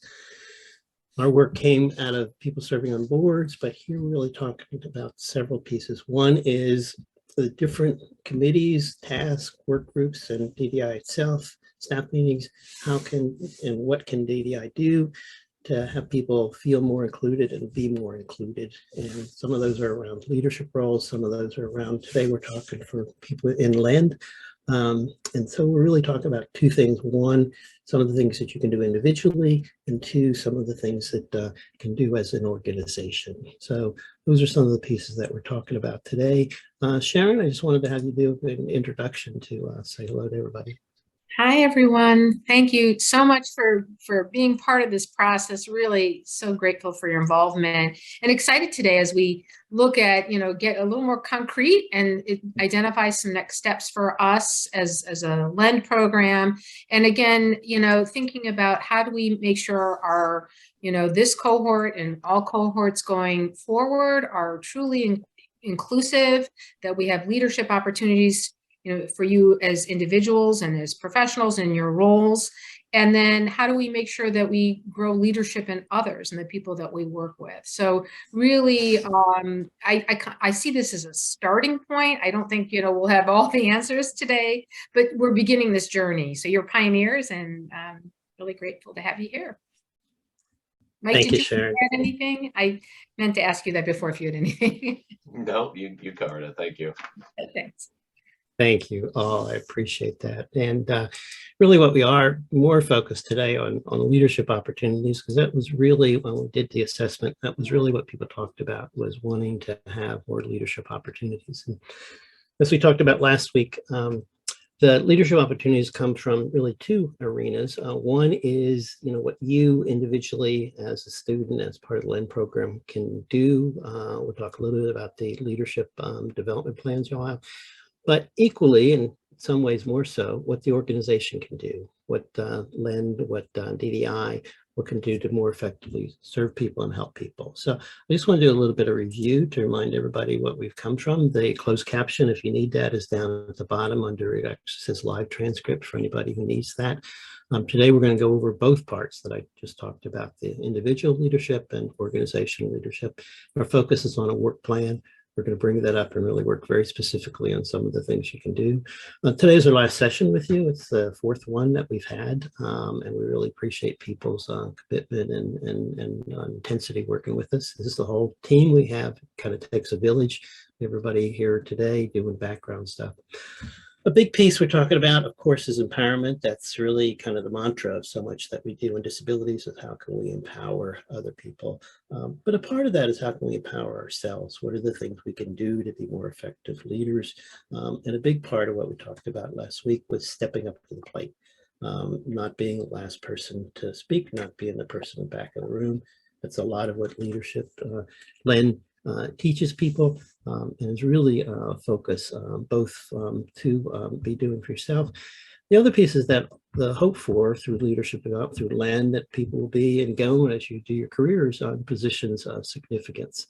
The second piece is something that isn't talked about very much, but really is collective action. And this is where a lot of change actually happens. It's not the individual doing something, but being part of group, being part of an advocacy group, being part of a legislative group, being part of public policy, whatever it is, the people working together. And that's really the history of disability activism, of disability change. Now, it only takes a few people. It doesn't take 100 people. Sometimes people mistake this, think we have to have demonstrations in the street with 1,000 people. Collective action can be 5 or 10 or 3. So we talked about some of the things of leadership. I'm just reviewing. Don't think about the gatekeepers. You're in charge, and really need too often. I know myself, I had this when I was a youngin'. What do I know? Or they know best, or they'll think I'm foolish, or God forbid, they'll think I'm stupid. What we're talking about is moving forward with that, to be able to be part of that and be connected to all of those things. So those are some of the things that just sort of we were talking about last week. We remember we went over all the barriers and talking about people fear, people lack of confidence, feeling that they don't know. And we really need youth, we really need new ideas, we really need new energy coming in. One of the kind of common really barriers and actual failures of a lot of advocacy groups is they're holding on to people like myself who have, white hair and are too old, who are holding on to leadership. And that's really, I see Sharon laughing as I say this. It's probably laughing because it resonates. We need new people. And just move on in your career and more opportunities, you'll see a lot of advocacy organizations. And then finally people retire, and then who's going to be able to step up to the plate. So what we want to do from an organizational people, and that's what LEND is about, is giving people these opportunities. And what I'm saying to you as students is you want to take those opportunities, you want to move forward on them. Things that promote leadership. We talked a little bit about pre-meetings, ongoing opportunities, the LEND program that you have, ways that people can participate. And this again to you as LEND students is, where are maybe some middle steps. So maybe you're not, promoted to the executive director, but where are some places that you can begin to have influence and impact on things that you're doing. So with that, we're now going to work on our work plan, and David is going to bring up really the be our writer and reporter here, and we'll get that on the screen. And so what we want to do today is really talk about some of the things that you can do. So here we go. So these are some of the things that we thought about. So what we're open-ended to, what are the things that you have done and think of doing around developing your own leadership.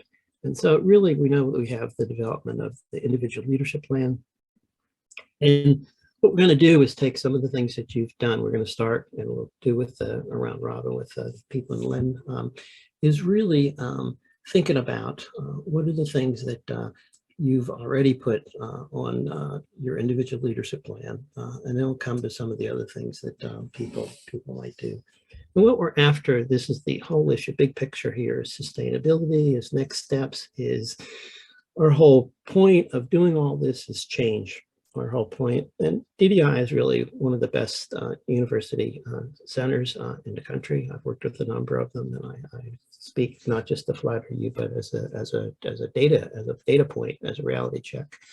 So you're already obviously doing a lot of those things, but what we're after is improvement. What else can you do? So we want to capture that, and we want to sustain that, and we want to think about that. So the first thing we're going to do is really focus on number 2, the development individual leadership plans. And we're going to do round robin and really talk about what are some of the things that you have on your plan. I'm going to call on everybody here, and then we'll talk more about what the organization can do. So these are just some of the things that we thought that come part and parcel of when we think about leadership opportunities. Is you already have a leadership plan. What are some of the number 3, the organizational things? Number 4, there's a big part that you all have as an assignment at some point in the land to get out and be part of the community. And then the first one is, outreaching to other groups that you're working with. So with that, I'm going to call on people. First thing we're going to do is the development of an individual leadership plan. And I'm going to call them just Erwin, and then Grace, and then Marcellus, and then Lisa, and just share some of the things. So Erwin, I'm going to call on you first, if you unmute yourself, and just give us one thing that you have on your leadership plan, or maybe you wish you had on your leadership plan. Erwin, can you do that? You gotta unmute yourself, Erwin. Here we go. Okay. So development of an individual leadership plan. What's something that you have on there already, or even something that you wish you had on there or want to put on it? Yeah, so I think it's probably the first week we spent a lot of time just like learning about the life concept. And I think from there we started to formulate like our own like mission statement. And I feel like that has to do with this because it's like, it's why we're doing what we're doing and kind of steps to get us to the end of the project. It isn't an end because we're like long corners. Yeah, true. Very true. I don't know if that answers your question necessarily. Was there anything specific that you had or think that you might want to have around leadership? Anything specific you can think of that you want to do or that you thought you would do?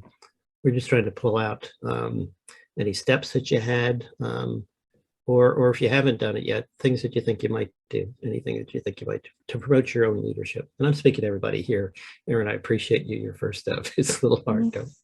Anything that you think you might want to do around leadership to further your own leadership, to have more leadership opportunities, to just be, be more of a, have more impact than anything you can think of there? I think it's hard to be on the spot. I know, we appreciate you doing it, yeah. so don't feel, thank you. Yeah, I think Lend in itself as a whole community does a good job with leadership because each week we have a module leader. Like Jane has been a leader for multiple modules. And just having those leaders are a good example. Okay. Because in my stage in life, I'm a student, so I'm very good at following. So kind of transitioning over from being a student to a professional in the field, I really try to observe what my current leaders are doing. And I think one thing is very clear communication, clear and calm communication. So if an error is made, it's not like, there's no blame being placed. It's very civil conversation. Everybody's very open because, I mean, with Lend, it's a very unique environment where we have people who have been practicing for 30 years. And then we have, new kiddos who we're just spreading our wings into the field. And I love how we can have conversations about tough topics and not be, not getting our feathers all ruffled. Okay, so we got you there, strengthening, clarifying, or speaking communication. And really, thank you, Erin. Being first is always hard. And let me just pull back for a moment and make the point that this is exactly what we're talking about. It's stepping up to the plate, is, being hard, as Erin said, it's hard to go first, but these are the things that have taken advantage. Grace, and then Marcellus, and Elizabeth, and Julia, and Nelkin. Grace?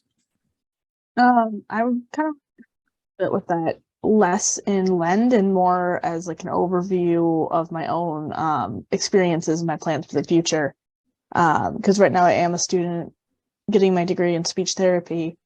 One of the things that I'm really passionate about is research. So I've been really in on research now for 4 or 5 years.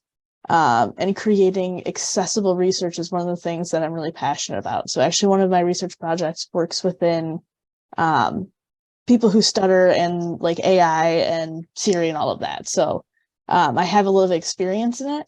I think one of the things that we neglect kind of as an educational field is the accessible research to people in these communities, intellectual disabilities, all of that. We really neglect a lot of that research, or the research that we do have is very antiquated, for lack of a better term. That's a kind word. It's Yes. a kind term, yes. We won't get too far into the obsolete would be more accurate. Yeah, unethical research of the past, but one of the things I'm really passionate about is providing that foundation for us to move forward in a much more accessible and free field. So I want to use my voice to speak up within that side of things. Okay.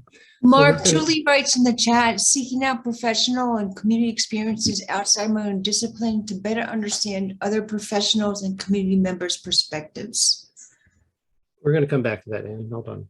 So Grace, so really I want to be clear. So is it trying to make future research accessible to people, or are you trying to make sure to do something with past? You're in the future, right? That's what you're trying to do. I want to make sure that the research we're doing right now is taking into account the communities that we're working with, so the intellectually disabled communities, the disabled communities, whatever it may be. Like I said, I'm working with stuttering right now, but I've worked with people with traumatic brain injury in the past. That was one of the big things I worked with.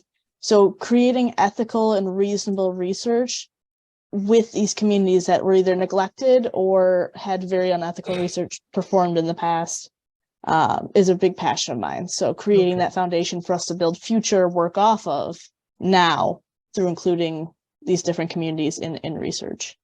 Excellent. Thank you, Grace. David, I'm going to just ask you to shorten it up so we can get more things on here. Julie, you put something in the chat box. Can we ask you to unmute yourself and share? So one of the leadership goals I have is like I had written, seeking out professional and community experiences just outside of my own discipline to better understand others' perspectives.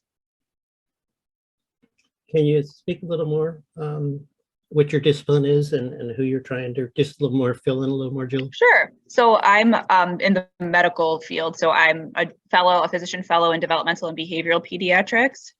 And so a lot of times you can kind of just get stuck in that mindset of the medical model. And so having a better understanding of community agencies, of the educational landscape, and then also from different other disciplines in the health professions, I think is really important to kind of increasing my own leadership skills. Thanks, Julie. That's really terrific. Marcellus, Mark, could you suggest a text for that piece that Julie just said? I don't know. What was your understanding? So basically, so I'm gonna read clear. So when am I exactly okay, so basically, when am I verifying again? We want to hear around leadership and what steps you might take or want to take, or what was in your leadership plan, or what you're hoping to do around leadership, your own leadership, Marcellus. Okay, yes. So basically, what I'm hoping to do is basically be a social worker, and then my social work plan is to do, hopefully be a better guide for other disabled children, for other disabled individuals who are in a struggle, and from there, hopefully help them understand and guide them and help them understand that they are not alone in their situation, and that there are some people that have also gone through that same situation that you might not necessarily know, but there's people that have also gone through that struggle, but may not want to say it, but they have gone through it. Marcellus, I'm going to come to you in a minute. Marcellus, those are really important pieces. What do you see yourself doing to help other people do that, or to reach out to people, or to listen? Or how do you see yourself? How do you hope to do some of that, reaching out, helping other groups do that? How do I see myself doing it? Yes. So basically, I have Okay, so basically how I do help myself doing is probably doing either like support groups. Let's see, support groups, maybe doing some teaching. Yeah, support groups, doing some teaching. Yes, support groups, teaching, along with support groups, teaching, and I forgot my other one, but yes. That's fine. Thanks, Yeah. Marcellus. Yeah. Neil Kamel, I'm not sure I'm pronouncing it right. You had your hand Neil up. is fine, Mark. So I think one of the things I'd like to do is find a constructive way to move teams and strategies forward despite being surrounded by ignorant, incompetent people. How to tune out the noise and the people who look to sabotage plans and find the silver lining that's in the best interest of patients and trainees. Thank you. Are you you said patient, are you in the medical field, Neil? Yes. Just say a couple sentences about what you're doing, how you see connecting that to the groups that you're trying to work with, just to help us. So I'm on the LEND leadership team and I help train LEND trainees. And more recently, I've found that people are putting their own interests ahead of the LEND trainees. And that is frustrating. That is not appropriate. And I'm trying to find solutions that are constructive leading forward while simultaneously being undermined by the people who are sabotaging trainees. Gotcha. Thank you, Neil. Kat, can you unmute yourself? Go next, and then Rachel, and then Elizabeth. Kat? Hi, can you guys hear me? Yes. This is Erin speaking. Kat had to step away for a moment. Okay. So I have what they would like to say if they were here. So, quote, I want to take more personal responsibility and other leadership roles, as well as continue my education, since knowledge is power and leadership is a way to share that power, unquote. Can you say that again for us, just to make sure that I've heard it? Yep. Erin, thanks for doing this. Not a problem. Quote, I want to take more personal responsibility and other leadership roles, as well as continue my education, since knowledge is power and leadership is a way to share that power, unquote. Thank you. I appreciate you stepping up to the plate there and doing that. Not a problem. Rachel, I haven't heard from you. You unmute yourself, and can you come on the screen? We would love if you can even see you. No, guess not. Who else we got? Elizabeth?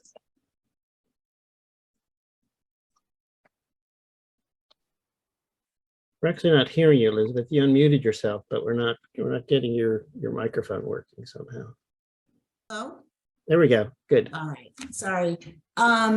Yeah, I'm an instructor on my LEND, and so I would like to be more engaging in my instruction, have my work be more accessible, so the translation of knowledge is more accessible to all the trainees.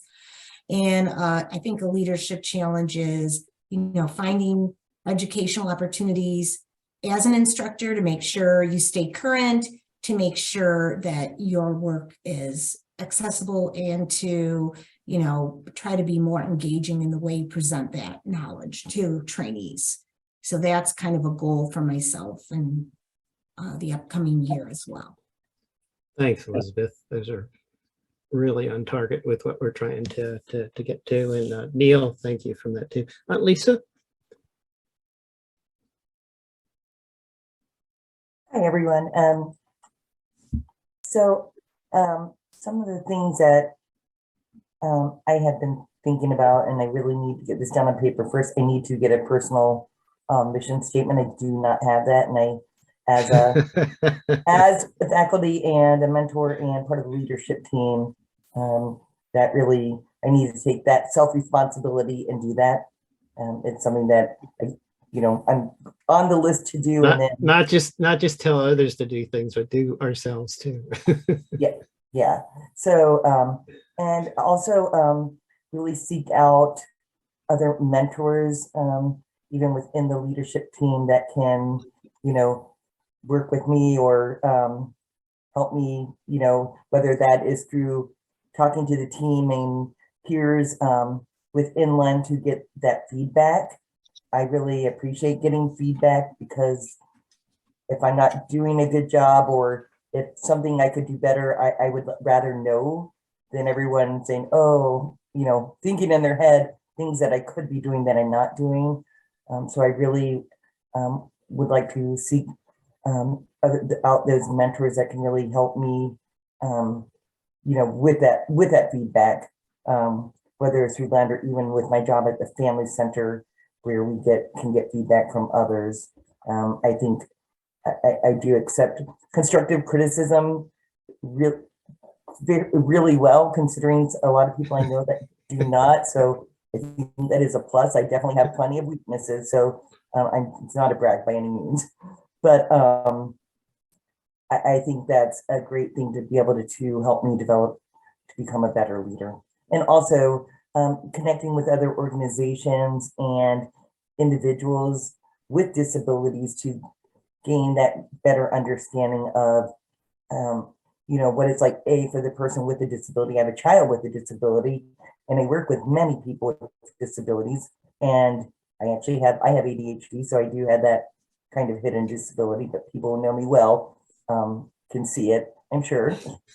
But I just think gaining that knowledge and diversity that maybe I don't have just within my own life.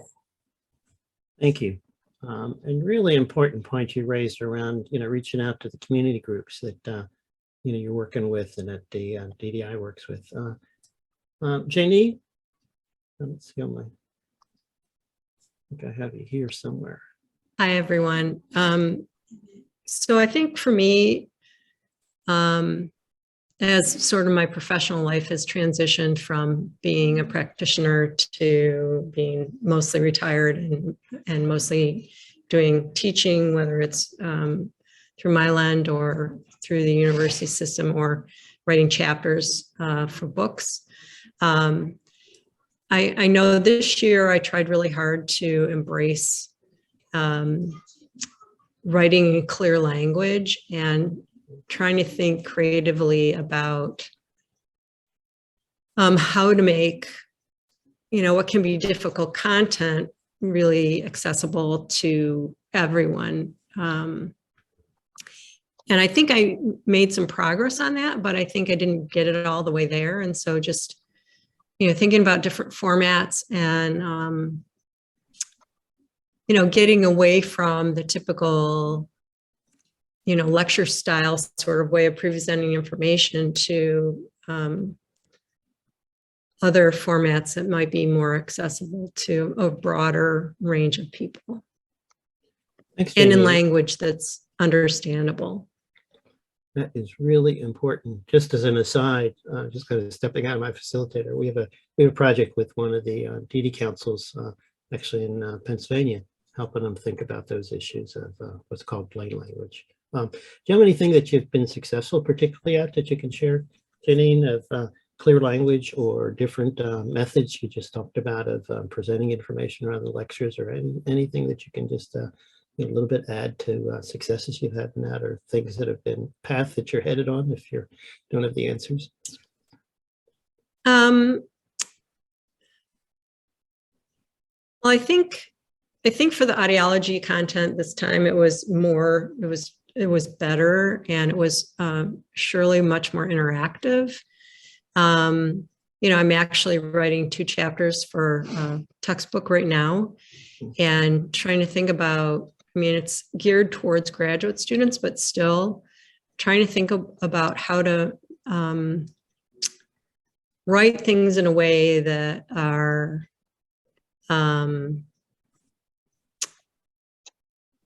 you know, are just easier to get. So it doesn't sound like just droning on, but it's,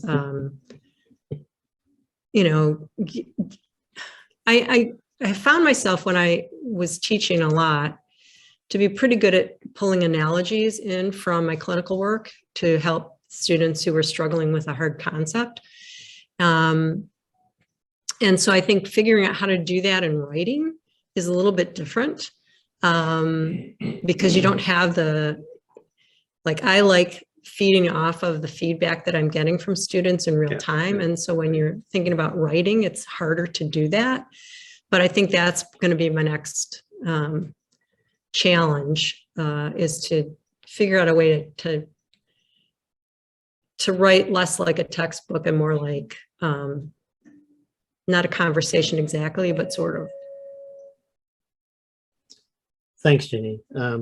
It's really one of the challenges, and it's really one of the challenges in Zoom. You're not getting the same kind of feedback that you're getting. It's always in writing, right? You're just putting something out there and you don't know. So that's really important. We appreciate those pieces and thoughts. Just for anybody who didn't see the text, Rachel says that she's just caught up in something at her other work and is distracted for the moment. We hope that she'll join it. Rachel, if you get to join us, we'll come back and be with us, please. Those are, I think we've hit everybody. So I wanted to go touch base with Mike and Sharon. Yes, did I miss somebody? Yeah, Kat. I think Kat did it through Erwin read Kat's, said Kat was predisposed at the moment, and Erwin read her statement. Yeah, so I sent Aaron a text. I'm sorry, I'm at work as well, and my camera's not working apparently on this computer, so I have to contact IT. And our servers have been down for the last 2 weeks, and something happened and they needed something off my computer, so I apologize. What I told Aaron in a text real quick, as I was trying to fix 2 things at once, is that I'd like to take on more personal responsibility and leadership. And Kat, what ideas might you do or hope to do or want to do in that arena? Any ideas that you've had of where you might take on more responsibilities and leadership? Any concrete things? Well, I've actually solidified something in my externship that I'll be getting in May, where I will continue LEND training through my externship in a different state. So I will be continuing this training for another year. Wow, how cool. That's really cool. So just tell us, just because I'm interested, what's your externship going to be? I'm going to be the audiology extern for the Kennedy Krieger Institute. So I'll be completing behavioral tests and other kinds of things like that on children with neurodevelopmental disabilities. What a great opportunity. Thank you, Kat, for sharing. We're glad you came back, and we understand your cameras. That's fine. All of that, we appreciate it. So I'm going to go to Mike as, the leader at associate director, et cetera. Some of the things, and this really is both the piece of the organizational piece, but it also could be anything that you're thinking of for yourself. Too often when we get in positions of significant leadership, we don't think about some of that. And we heard, actually from Elizabeth, talking about wanting to keep herself refreshed. So Michael, either one, either on an individual level, we'll actually want both if we can. So Michael? So we're still talking about different leadership opportunities. We haven't moved on to organizational plan yet. Right. Well, I wanted to it just hit me that, whatever individual that you might think about, and then we'll go to the organizational piece. It's just one, anything that you might, it's just useful to share our own personal stuff. Is there anything on your own voyage? Well, yeah, I could probably drone on for about 4 hours, but I guess maybe the most pertinent is, in my role, I help organize the different training pieces and curriculum, and work with our trainees directly throughout the year. So I guess a big one for me that I try to do or work on more every year as we go on is involving our trainees more and more, outside of just their duties as a trainee, which is completing hours and engaging in the training and having different experiences. I think involving them more in how LEND operates, really just including them more as leaders and this is something we've talked about in our leadership team and just throughout the years, is just involving them more as leaders as the year goes on. And from my perspective, that is, having them really have a direct input into how the training is delivered and how it is constructed. And because I'm my training in the past was on participatory action research and really involving all stakeholders in every step of the way, whether that's a project or a training. So that's something that I'm personally try to remember as we go on throughout the year, because it does go fast. We all get caught up in everything that's going on in Lend, because it is pretty fast paced and a lot of moving parts. So for me, that's what I would say. David, can you drop that into the organizational part, the next section there? And anything individually that you're working on to improve yourself as a, I know I'm putting you on the spot, but that's what I get to do. Well, no, I think that that's an individual goal of myself as well, is being more mindful and including our trainees and our mentors and everyone involved in more of the day-to-day and more of how the training is delivered. So I, just my own personal outreach to folks to make sure that input's being had. Gotcha. Thank you, Michael.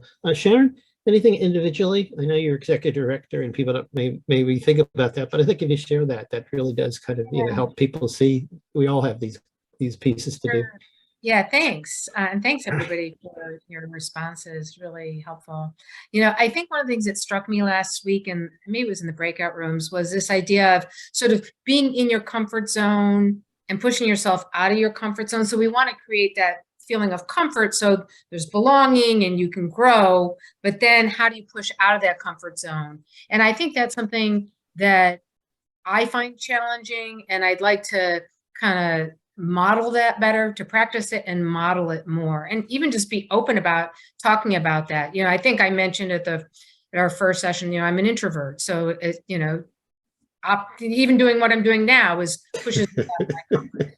So just being upfront about that and discussing and modeling.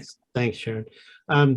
I'm going to put our two co-leaders, Sarah and David. I'm going to start with David Taylor. And really, David, what I want you to share to think about is really your own leadership. You've had quite a voyage, both of you, Sharon and David, as on your leadership path.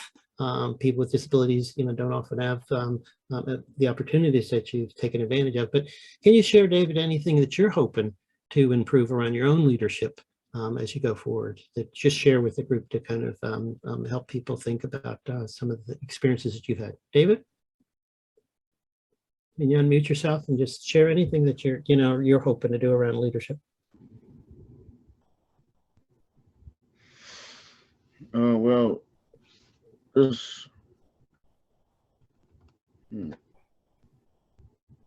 I know you're on the spot, but we put everybody else on the spot, so I thought we could do this too. What are you thinking about the next steps for yourself around leadership? David's been in Michigan for most of his life. He recently moved to Arizona, so he's really opened up lots of new doors ahead of him. David? That's really changing how people view people with disabilities, and really focus on how to train and develop new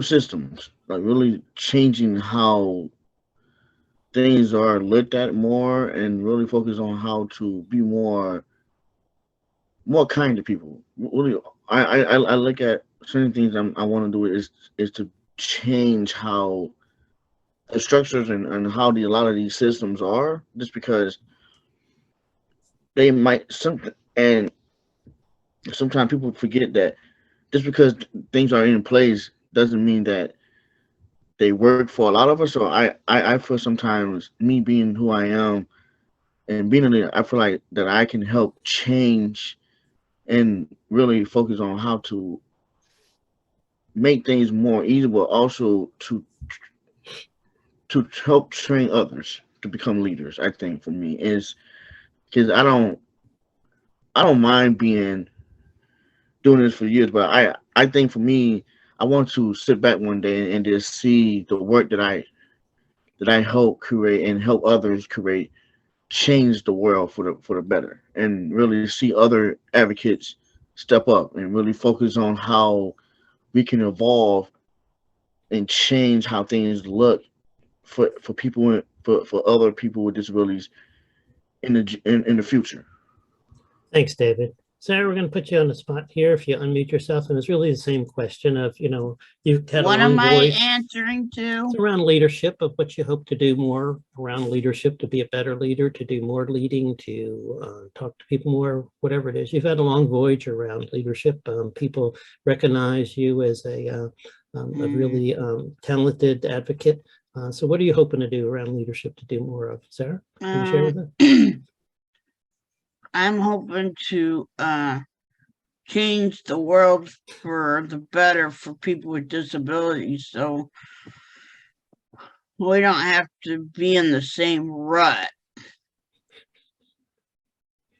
That's a great word, Sarah. We always depend on you to say things really clearly. Thank you. Rachel's with us. Rachel, I'm delighted that you're able to come with us. I appreciate whatever it is you had to do. Stuff happens, but can you share with us now your own things that you're hoping to do around leadership?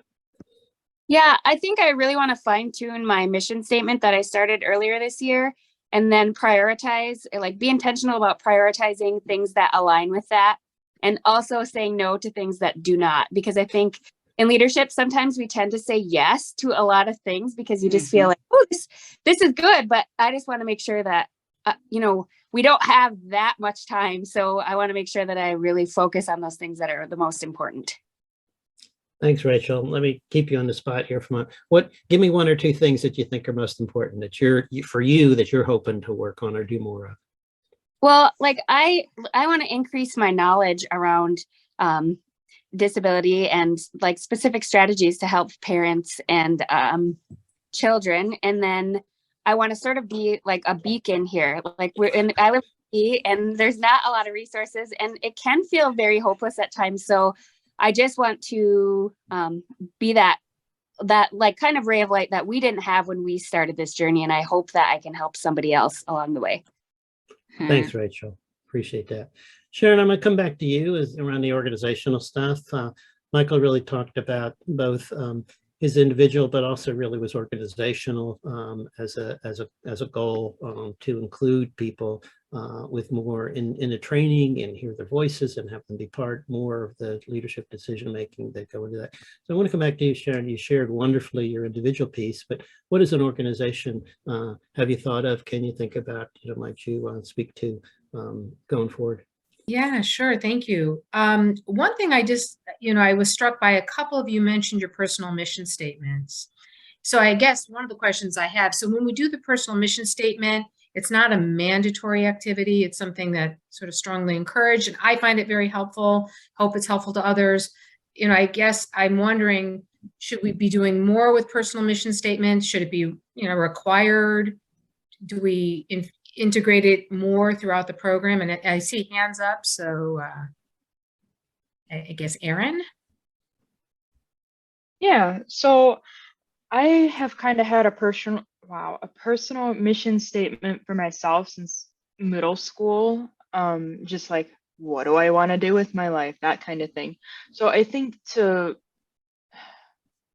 I'd almost be hesitant to push too much for, this is your assignment, have it done by this time, because it puts like an artificial stress on it. Like this is why you're doing what you're doing with your time here on Earth. It's kind of hard to sit down and be like, all right, I'm just going to write something up. Like I think for some people it can be a very like deep, intentional, personal thing. So to make it a hard, mandatory assignment, that might take away some of the flexibility and like honesty you can have with yourself with that. Thank you for sharing that, Erin. And that's part of why I haven't made it mandatory, just because, and for some people, it just wouldn't be their cup of tea. So it's like to force it down someone's throat, if it's not your thing or it's not helpful, I think could be counterproductive. But, I am wondering, is there more that we can be doing with it, with personal mission statements? And I see Kat has her hand up, and Sarah, I know you've had your hand up. So maybe go to Sarah and then Kat. Go ahead, Sarah, and Kat. Another thing too is I get tired of the disabled community always sitting on the sidelines, watching the world progress around them and us falling back. I would like to change the world so that so that we have more opportunities and live a promising future. Thanks, Sarah. Kat? I was just going to piggyback with Erin with the personal mission statement. I guess even when we first did the personal mission statements, mine has changed. So giving us the option to, like where we started with Lend, I feel like it's changed so much from when I began to where we are now. And I have a feeling it's going to change again before we're done. So I think it's important to be able to keep this as a fluid thing too. And I really appreciate that feedback. And, it's an invitation to anyone who has thoughts on ways, if you want to be doing more with personal mission statements as a group, we could, or if anybody wanted to talk to me individually, we could. I try to balance it. And I think I'm hearing, being reinforced on that. But if there are things that could be helpful to elevate personal mission statements, I'd be happy to do that. Another thing that kind of struck me was I want to make sure that we are showcasing trainees, the leadership that you're doing currently. And, we try and offer opportunities throughout the program where you are in the leadership role. You do presentations. There are certain things that you're growing and developing your leadership skills, but I think we can do more. And I'm wondering, we talked about, let's say in a module to have a trainee who co-leads a module, let's say for audiology, our audiology trainees could co-lead a module for audiology. When we talk about things related to self-advocates could co-lead, whatever the topic might be. And I'm open to suggestions on that, because I think that we talk at the beginning that trainees are selected because of your leadership potential and the leadership you already show. And how do we really shed light on that, throughout the program and beyond? So I'm open to suggestions on that. Sharon, I totally support that. I mentioned that to my mentee at our most recent meeting to say, even when you graduate from Lend, offer to come back and co-present with one of the other leaders, because that shows a continuity. It also builds their skills. And it's not like we're just throwing them to the wolves. We're actually there to support them, maybe decide what aspects of a presentation they feel most comfortable with. So absolutely, I would encourage more of that. It builds their speaking skills, and they might find literature and content that is so refreshing and presented in a way that sort of teaches us to be better with our presentations. Thanks, Neil. Sharon, anything else that you're thinking about as the executive director for the Lend as well, I guess that DDI is a totality, or Lend particularly? Sure. Those were the big things. And one of the things I made a note last time, and I loved this saying, and I don't know how to infuse it, but David Taylor, you had said, always be a hope giver. And I just want to make sure that with Lend, we are hope givers to all of you, and that we are hope givers to the people we serve, to our patients, the families, and our communities. So I'm not sure what to do with that, but I made a note because I loved it. Yeah, maybe we'll. So Go ahead, David. The reason I said that is because sometimes we forget.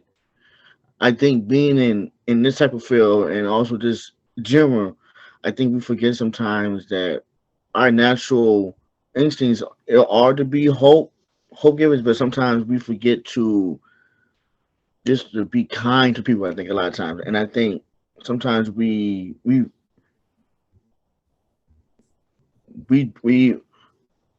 our intention is to help people, but I think we really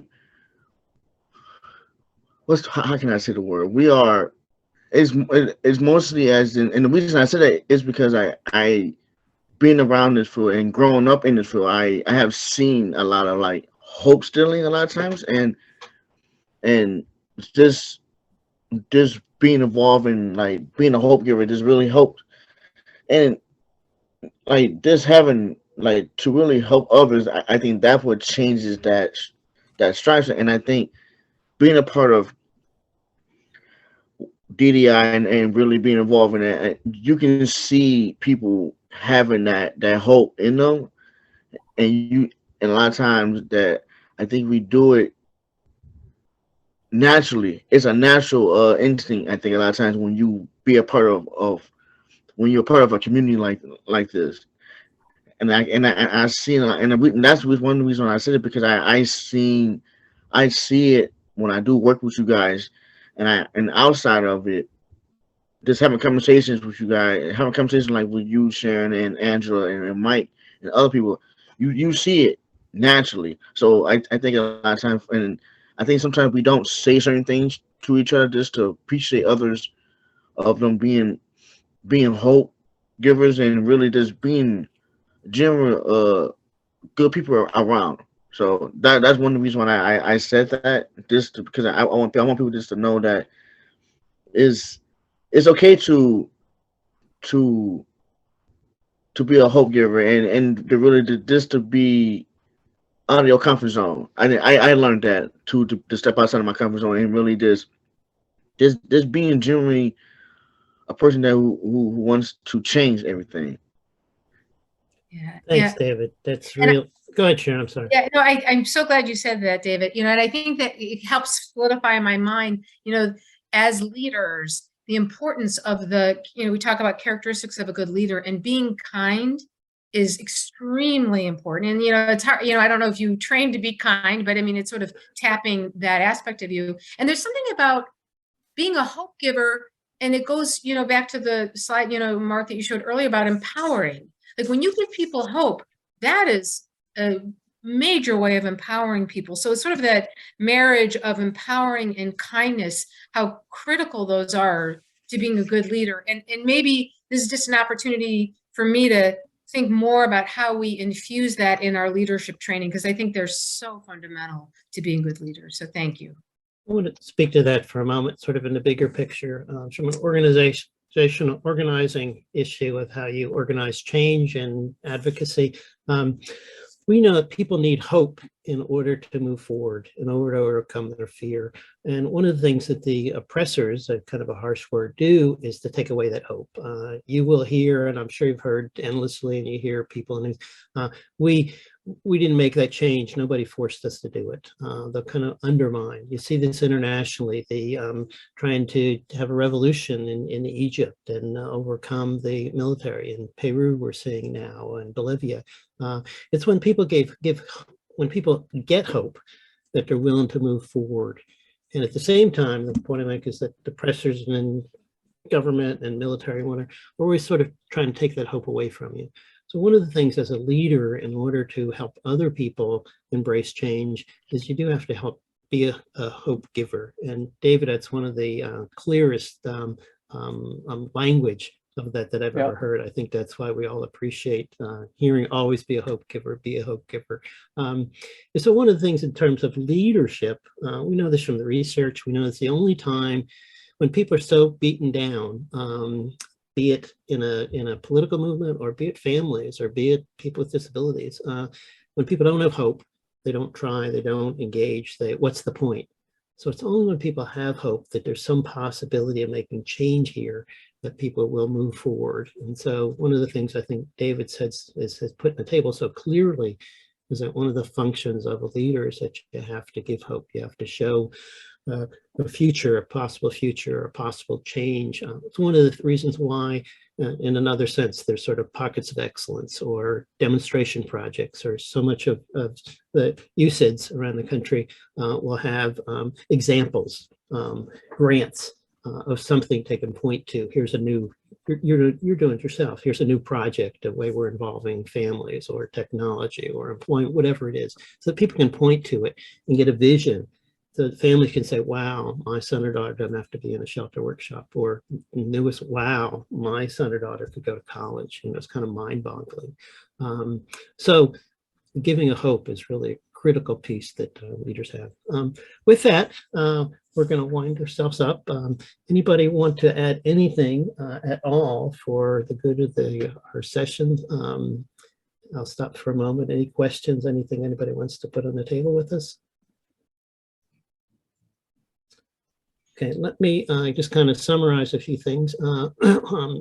David Weather has been our reporter. We'll send that to you, Sharon. So if you'd send that to everybody, so you can use that in whatever way that people find useful. We are at the end of our 4 sessions with you. We do deeply appreciate your intensity and commitment to involving people more, to trying to think about ways that you can, certainly you're including people in lots of ways. You have lots of people with disabilities or land, you've had a long experience, but we can always do more of that. Sharon spoke a little bit about ways that you can bring people into design, or Michael did really, ways you can bring people into the design of the training. People learn best through experiential learning. Theory is important, history is important, learning about other movements, learning about other leaders. I shared a little bit some of my most moving leaders that I've been connected with. But at the end of the day, you have to have experiences. And so a lot of what Len's trying to do is to, as you said, make presentations, be speaking up. One of my really, I guess, profound, I don't know if it's profound, but major messages to you as a leader is that you don't have to be perfect to do these things. You don't have to be perfect to step into the breach. You don't have to be perfect to make the best presentation. One of the things we've recently been having discussions about, do you have to be spectacular? Do you have to do everything the best in the world? Can you just contribute and move the needle forward a little bit? I see a number of people nodding their heads. With that, I am going to wind us up here a few minutes early. On behalf of my colleagues and team, David Weatherill, who's been recording today, and Formeller has helped with the chat box, David Taylor and Sarah Carmine, who are co-leaders and are just so extraordinary, and we deeply appreciate it, and Mary Angus, who has her own experience supporting people in a LEND program in Nebraska. We thank you for your participation and being part of us, and we hope to engage and see more of what you're doing as we go through the future. Sharon, anything you want to add as we wind ourselves up here? No, just a huge thank you to Mark and your team for leading us through these sessions, and thanks LEND team for participating. It's really I reflect a lot on your feedback. And I'd like to, we'll revisit this together as a group, and even with those that weren't able to be part of this series, to unpack this a little more. We really want to make sure this leadership training is everything that meets your needs and really grows you, and to be, to optimize leaders that you already are. And I'm just so grateful for your input. Super helpful. Thank you. Thank you. Bye, everybody. It's been grateful being with you. Thank you for your participation. Bye-bye. Bye.